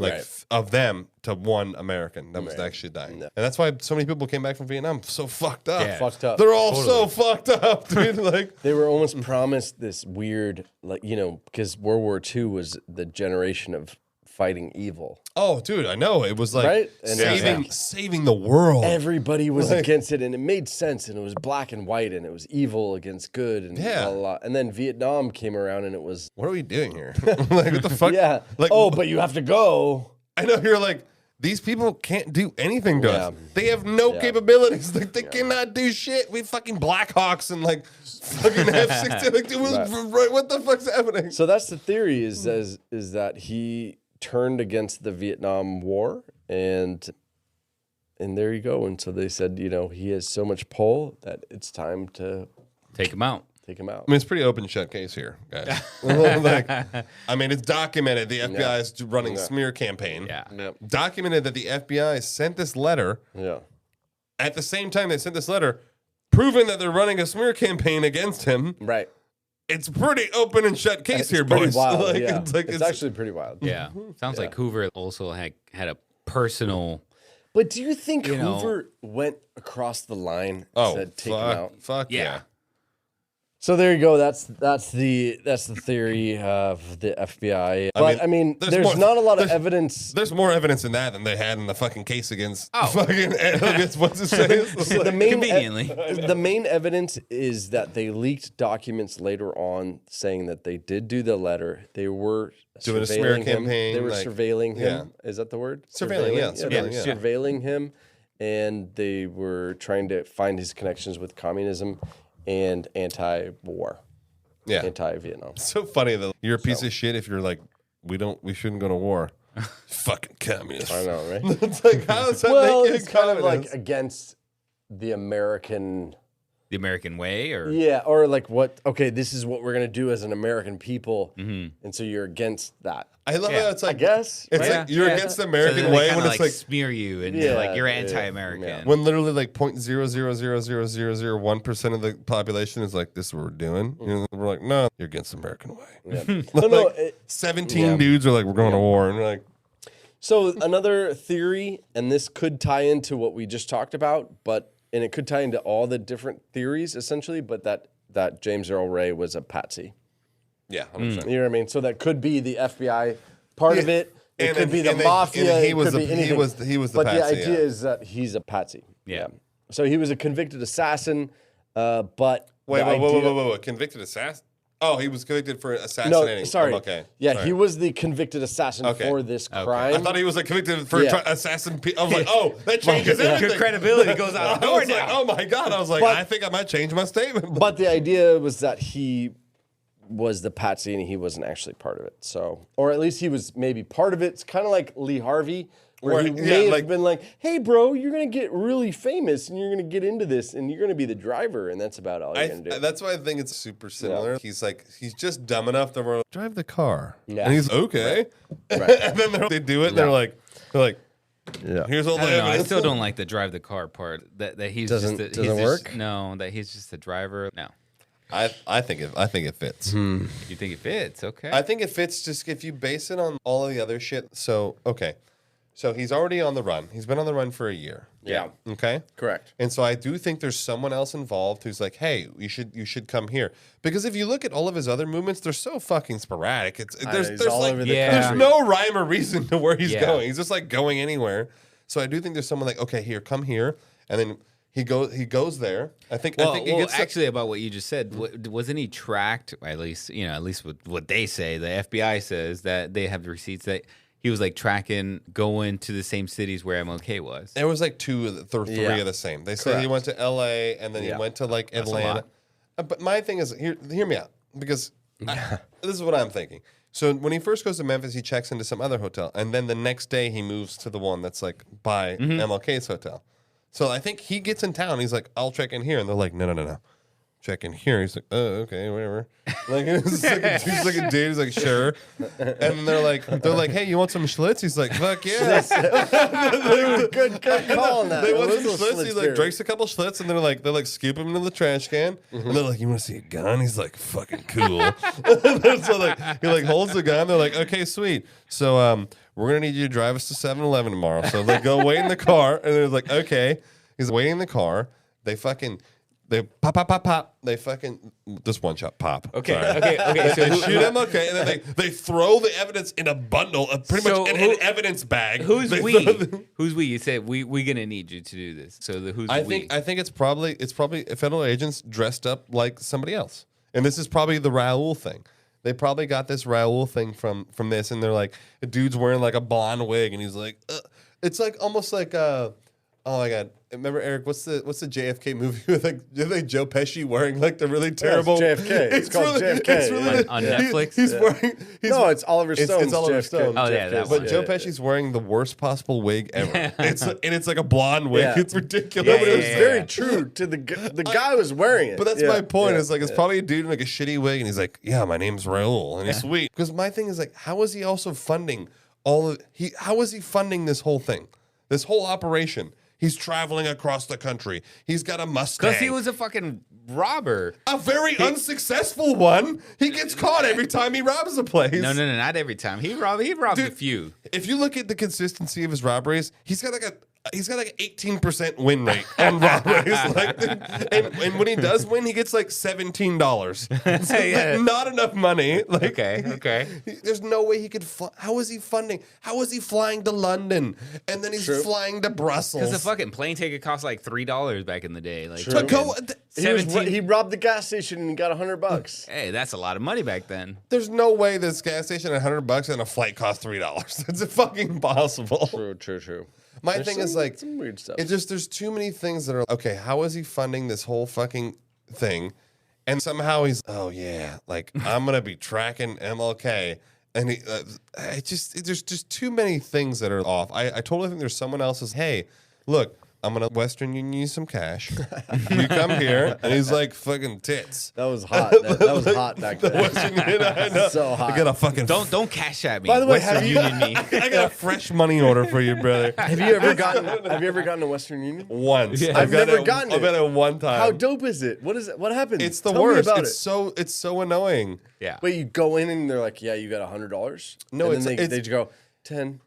20, so I 30. actually used to have a store. My dad had a like a Mexican store. Oh, you like a bodega? Like a bodega. And you were selling like phone cards? I can't say. I can't acknowledge or confirm. Were you this. selling like minutes? Like little minute cards? We used to sell the minute cards, and like one of the other things we used to sell was the fucking money wires, like money transfers. Yeah. So we had MoneyGram. I was a MoneyGram representative or whatever.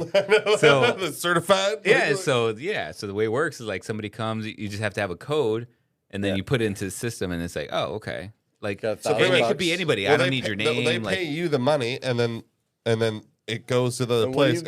What do you get? They like a transfer fee or whatever. Yeah, $50 out of 1,000. It's like a percentage. Maybe it's like 3%, 3, 4, 5%. But yeah, so something small. Yeah. Wow, I wish I got a Western Union. It's never got not. it. It's just I'll cash app you. Yeah, it's cash app. It's much better. This is like Western. I just Western Union you for the Chick-fil-A. It sounds rad. I just want to go to a teller and be like, I got $1,000. I got to get out of the gambling debt. I got to get out of gambling debt. Yeah, the mafia boss, and I gotta pay them off. It's really important. No, my point is that it's just too many. This guy isn't a fucking mastermind. I'm sorry, he's not. Like he's living life. One moment at a time. This guy, but does it take a mastermind? Does it take that to just figure out where he's going to be? If it was in the newspaper, you know where he's going to be. So you go and stay in the same. That's a great question. Does it take a mastermind? In this case, like in the JFK, it might have been a different story. No, and you could take it in all cases. Does it take a mastermind to commit this kind of thing? Does it? Does it? I personally think that to execute this.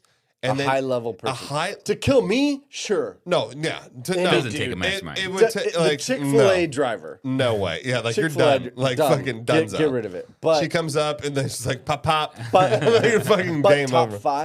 Top five in the U.S. No, like seriously. That's probably where MLK was at the time. To take someone out that high profile, and especially and then to be on the run for fucking 6 months.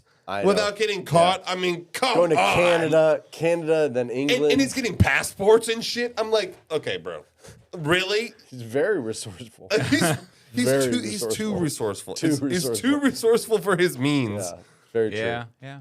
That's my own personal opinion. Okay. Personal opinion.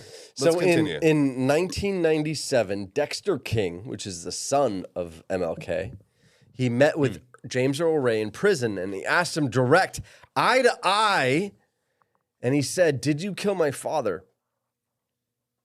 James Earl Ray firmly denied any involvement. Said Ray will kill him. The King family, including Dexter, publicly expressed their belief in Ray's innocence and called for a new trial. I mean, that is a really powerful thing. I know. That the whole family doesn't believe it. The wife and the son. And it's not like you can be easily convinced. Right. I didn't do it. I believe him. Yeah, exactly. So here's what's weird. Done deal. Yeah, fucking believe it. So here's what's weird, and you can go on YouTube if you really wanted to. I might. You can right watch now. this. So they couldn't get a trial. Yeah. They couldn't get a retrial. Mm-hmm. So HBO did a mock trial. No way. Yes. What does that even mean? They did a fake trial on TV. But what is that? Like with the actual people? Okay. Yes. And with a fake jury. And like the first reality show that ever existed. No way. Correct. Yes, you could look it up. HBO was around back HBO did. Yes, in 1997.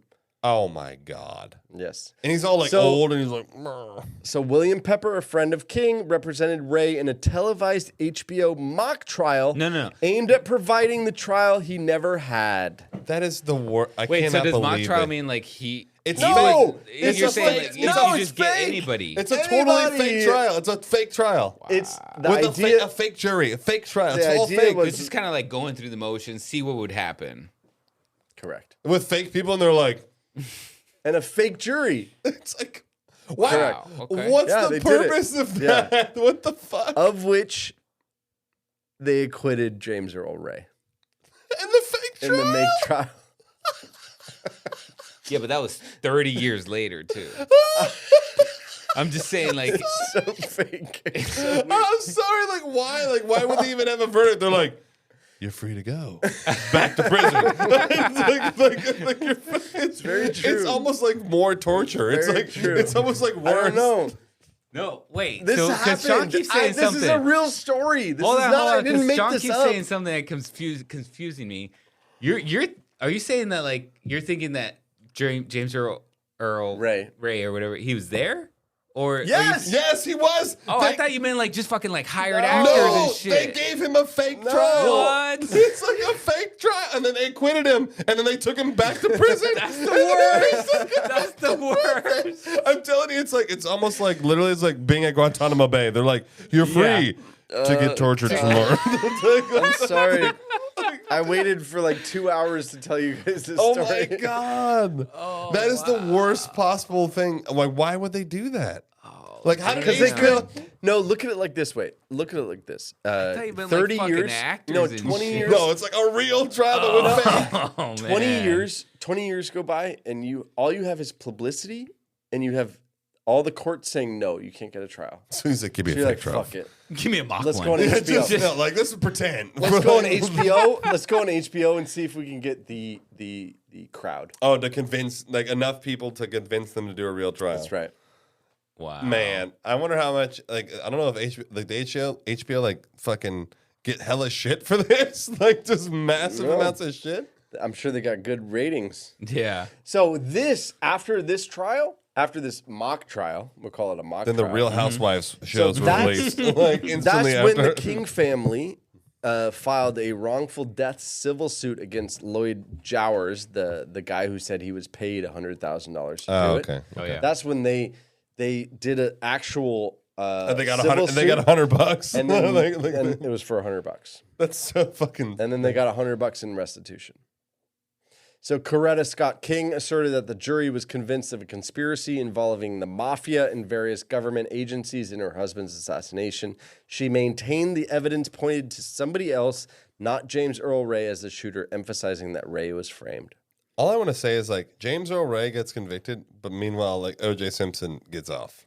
Crazy, right? And they have zero evidence for like except for hella Everything's circumstantial circumstantial and like probable and literally it's like I watched O.J. kill her. And they're like, It's not good enough. It's not good enough. You're a racist. You probably guy? did. You're racist. Yeah, you probably did. Circumstantial. Yeah, they're like circumstantial. Did he though? Yeah. He's like, I have now dried this glove 17 Anyway, times. so Put it on. as far as the King family, they got $100 in a civil suit. I mean, which didn't even he was acquitted. Which didn't even But pay then- for like lawyer yeah, fees. But then he died. Who? James Earl Ray. He died in prison, right? So then,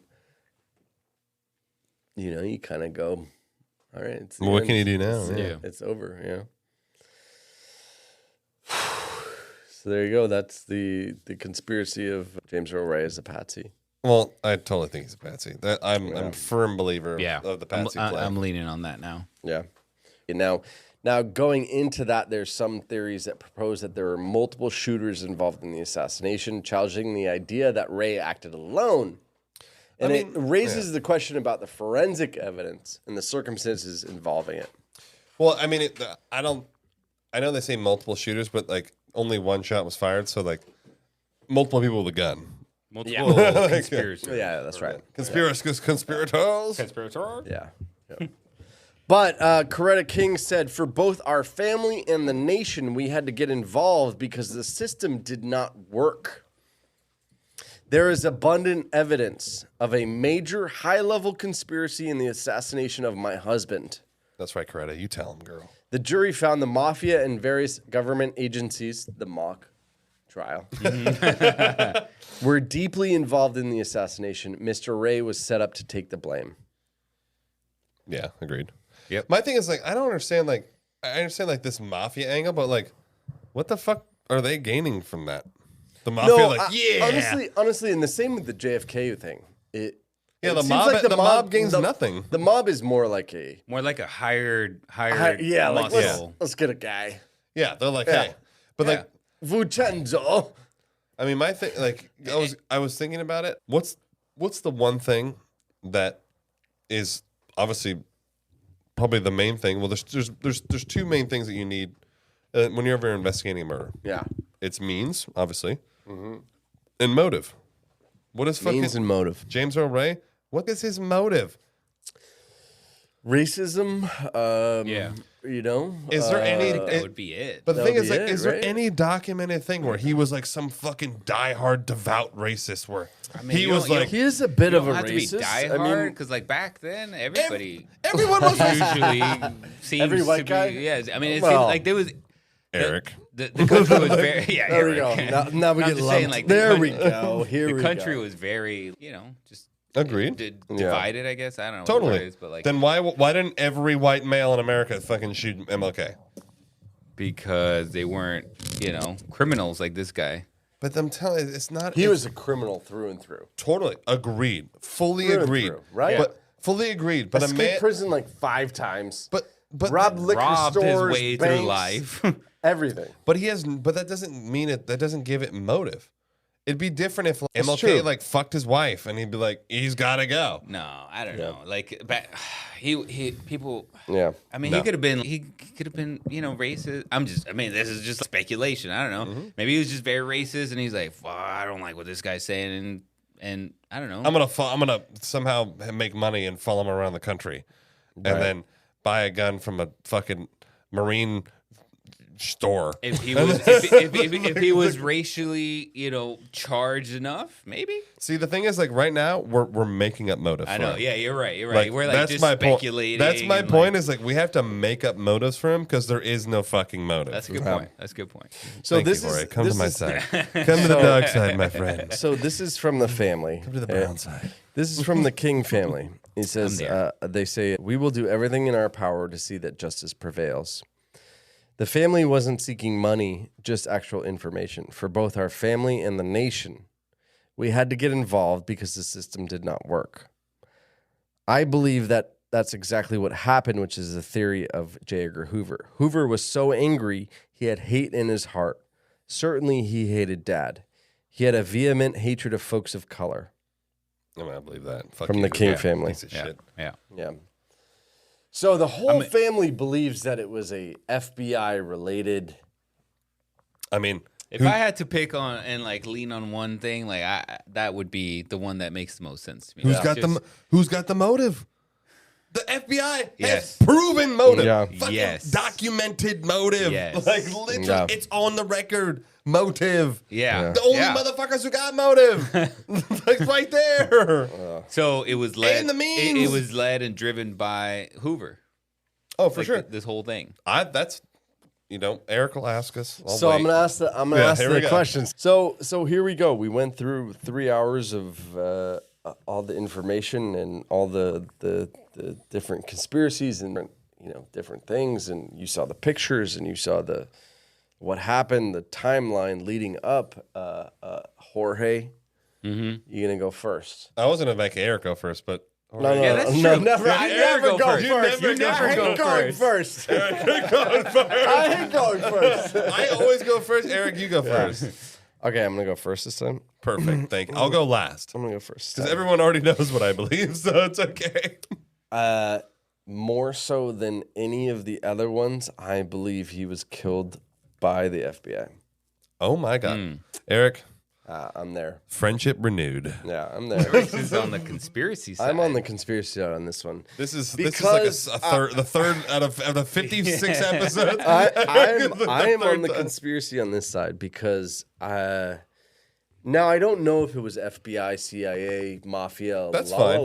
I don't know who it was. As long as they're on the right side, baby. That's all that matters. But I think he was just doing too much. This sounds weird, but I think he was just doing too much good. Mm-hmm. And too much good is bad for business, baby. He was doing so much. He was doing all the things that I think of, meaning like he was doing anti-war, Vietnam. Mm-hmm. He was doing civil rights. Yeah, he was human doing rights, anti-poverty. He was doing all the things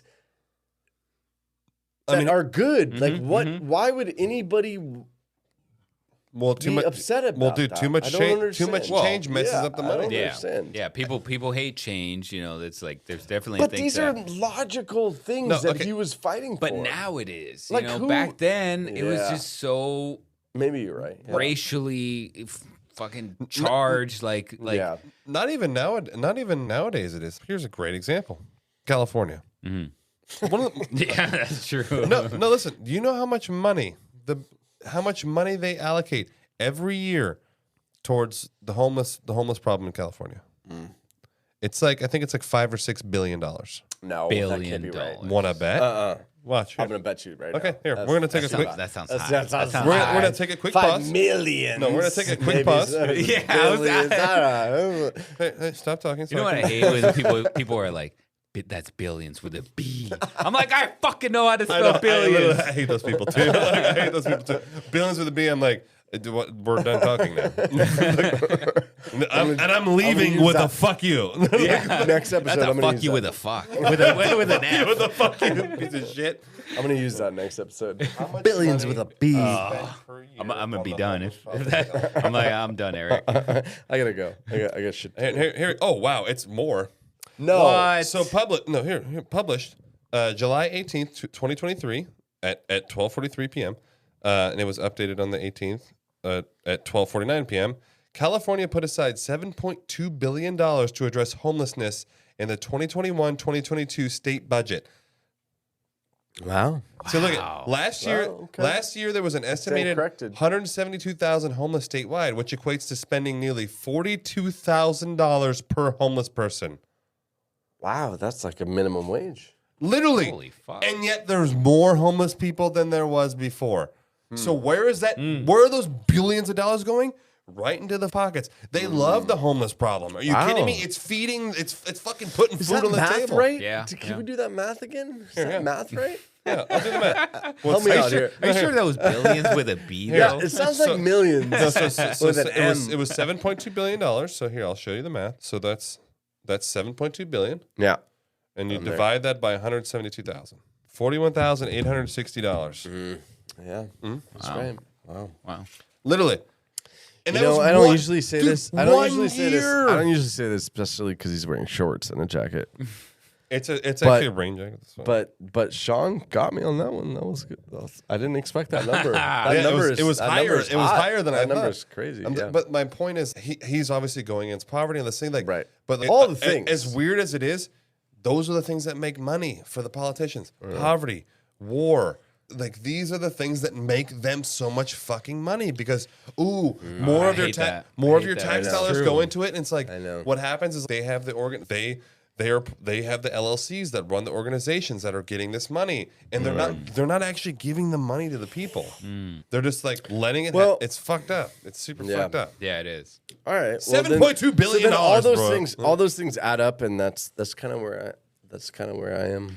I mean, I'm basically with you on that. You know, I just think it was the FBI behind this. Yeah. But led by Hoover, you know, because the guy was basically, deemed too powerful. Yeah. And when somebody's too powerful, causing too much influence. Ruckus. Too much influence. Too much ruckus going on. So much ruckus. Tomfoolery. Too much ruckus. Yes. And then, yes. Skullduggery. Skullduggery and tomfoolery. Yeah. So, he's just like, has too much influence, too much control. Somebody that's like, evil, just somebody that can't have that is going to like take him out at any cost. Yeah. And so I think he used the FBI to do that. First he started like monitoring, trying to find dirt. Yeah, couldn't find dirt. It's like fuck. The monitoring and the surveillance. Yeah. And then like the little letter, hey, we know you've been fucking around. Right. Yeah. So then it's fucking around. Kill yourself. Yeah, kill yourself for what you've done. That's right. And you're like, all right. And then it's followed by black propaganda, like a smear campaign. Let's discredit him, and when all that shit doesn't work, it's like let's go to the next thing and. Yeah. It's like a playbook straight out of JFK. Like I know. It's almost like they learned better. They got better. They're like, because it was like 8 years later, and they're like, or 5 years later, and it was let's do this right this time. Like that. Yeah. Interesting. No, so and then he mixed in racism with that. Oh, so that's motive and all that. It's way easier to get away with it too. Yeah. They're like. Guess who the suspect was? White. White male in a white Mustang. Yeah. White. And his name's James Earl Ray. I know, like literally, like, oh my God. Sounds like a grand wizard to me. Yeah. And they're like, make sure it's 9 feet away. I know. It's like, don't do a long shot again. It's like literally, it's like point blank range. There's actually muzzle burns. Don't do that again. Like, do a real. Don't do that again. Don't do that again. A real surefire, like. That's hilarious. Yeah. Okay. No, but yeah, I mean, and as far as the evidence that they found, I mean, that's just easy to plant. I know. Back then, especially the bundle. Yeah, I know the bundle's kind of. I mean, you might as well just had it in an evidence bag. Yeah, and there's like a fucking evidence bag thrown on. It seems like he knew what he was doing as far as. I'm not saying he's an intelligent person, but he knew what he was doing as far as escaping. I still like think, he's an escape artist. No, I still think he escaped like multiple prisons, which is impressive. Many very times, impressive, multiple times. So now, you don't put your fucking. You don't put your evidence in a satchel. Yeah, like, let me shave some fucking skin molecules on it. It's not even DNA back then. Yeah. Skin leave flakes. A hair and a thumbprint and like a semen sample. I know. I just love that there's also like this perfectly. He's like thumbprint. Yeah. Thumbprint. So Eric, you do think there was a Raul, whatever this guy was? He was the shooter. I think he was a handler. He was the shooter. I do think there was a handler. Some sort of handler. Okay. I totally agree. He was probably a fake name. Yeah. I think Raul. I think Raul was just an easy name. I know there's no last name. It's just. Yeah. And usually I go the conservative route, but it's just too much. It's stupid. Yeah, it's actually stupid. I think this is more glaring than JFK. Well, with what Jorge said is a good point. It's like they were trying to do the smear campaign, and clearly they found nothing because they would have like pumped that shit out on the airwaves. Like, look what we found, boys. And hey, I don't even put it past that he was cheating.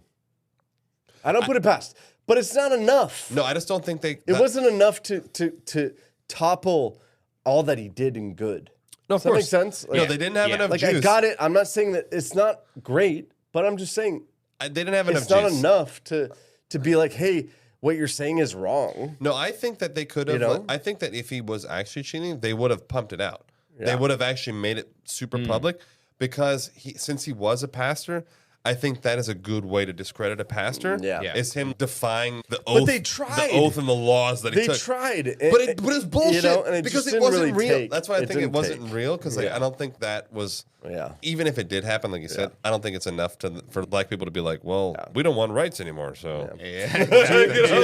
Do you have a theory of what specifically happened? Oh, I do.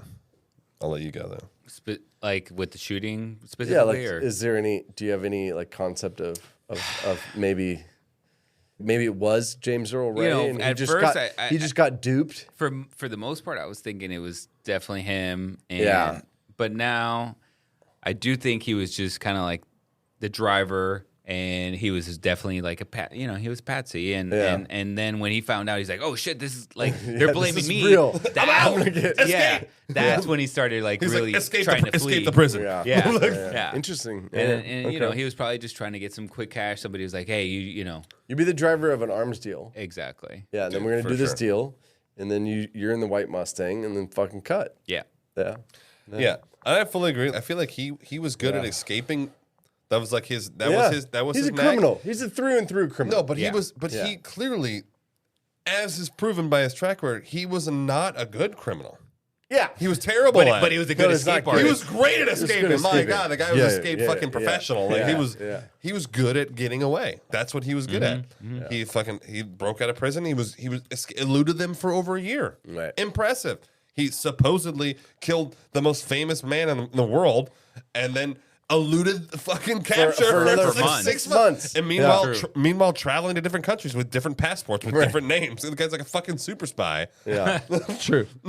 True. So but my thing is, I totally believe that he was easily lured. He probably got offered quick, easy money. Yeah. They were like, "Hey, come to Memphis. We got quick, easy cash. Like, here, we'll send you the cash." He's like, "Fucking awesome!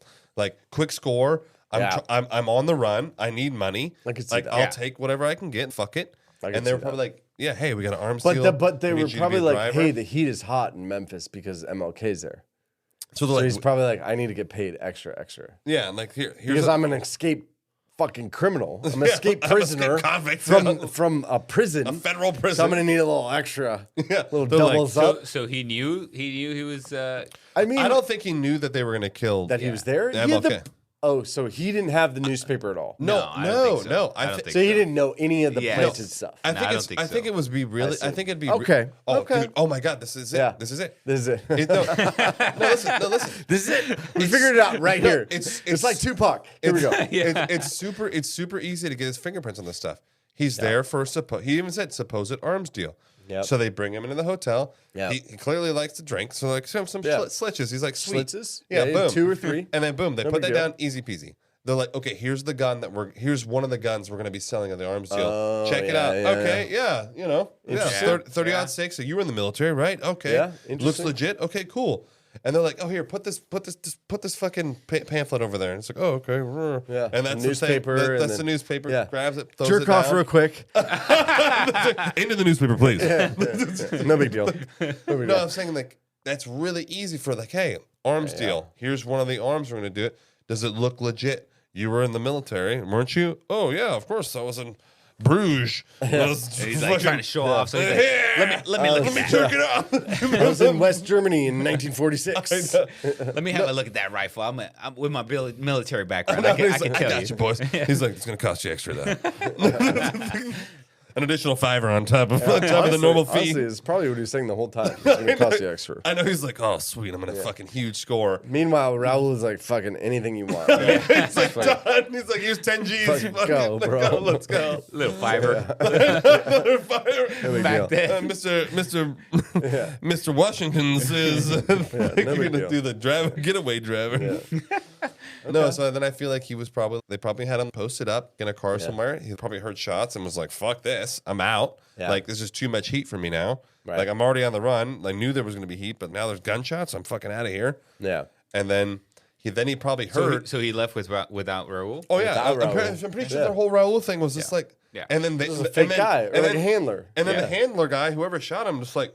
Yeah, here's the bag. Here's the evidence bag. Evidence, like right in front of your eyes. Yeah. And the guy probably sees. Pretty simple. Probably sees. Actually. He looks in the news and he's like, "Oh shit, MLK got killed." I was in. I'm fucking out of here. I'm fucking. By that time, he's already They're looking Alabama. for a white Mustang. Oh shit, that's me. He's like, I'm in a white Mustang. So that's when he dumped all his shit. I know. He's like, my film equipment. Fuck it. Yeah. That's where he dumped his shit, and then he went to Atlanta. 3 states away. Yeah. Come on, guys. Yeah. All right. Once again, it's Conspiracy Podcast solves the fucking crime. We solved it. I mean, it's okay. We'll be waiting for our Western Union from the federal government for solving the crime. If you guys like this episode, I'm waiting for my Western Union. I know. Go ahead and send it. And send it to our Patreon. I'll take our non-tracked cryptocurrency. Eric's like fucking. That's what I'm waiting What's it called for. again? Boob coin. Boob coin. Monero. You know, give me some. I know. Give me some.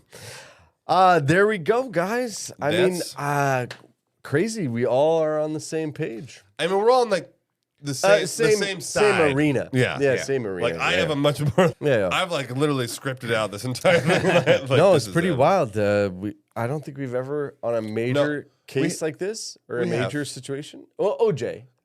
Oh, yeah. But like 90% with the rest of the country. I mean, we all believe that. Yeah. Let's be honest. I still can't believe Even the jury is like, I fuck. can't believe he's living his life. Dude, fuck him. Fuck shit. There you go, guys.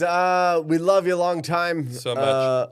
We'll catch you next time. We've got a couple cool episodes coming up. We have Biden's laptop. Oh, yeah, that's coming up. Hunter Biden, yeah. Hunter Biden's laptop. We've got RFK series coming up.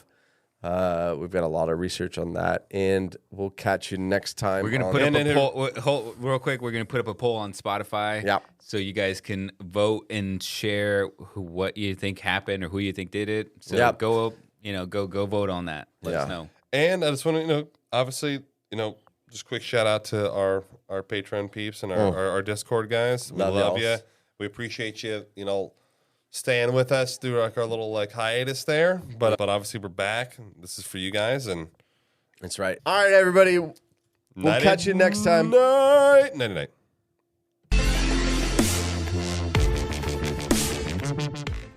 What's up, guys? I hope you enjoyed this episode. I want to invite you to join us for our Patreon. So what that is an exclusive membership. We're going to be able to get exclusive discounts, like 15% off on all our merch. And you won't have to listen to these ads ever No more again. ads. Never again. Plus, you're going to be able to access our minis episodes. So that's something that nobody else is going to get access to. They're just short podcast episodes worth about 15 minutes long or so. Yeah. So cool, extra content that you're going to get access to. I know, and all those other suckers are waiting for next Tuesday. You're going to hit some minis up, fill the void. That's right. Instead of, having to wait the rest of the peasants for the next episode. There are 2 ways you can sign up for exclusive content. The first is through Spotify. There's a link in our profile description that links you to the Spotify premium page. And that's only $2.99 a month. And it gets you an ad-free experience, and it gets you extra episodes that come out every month. The other way is through our Patreon. All you got to do is go to Patreon and search The Conspiracy Podcast, and you'll find us. There are many different levels there, all giving different amounts of content. That's right. All right, ladies and gentlemen, nighty-night.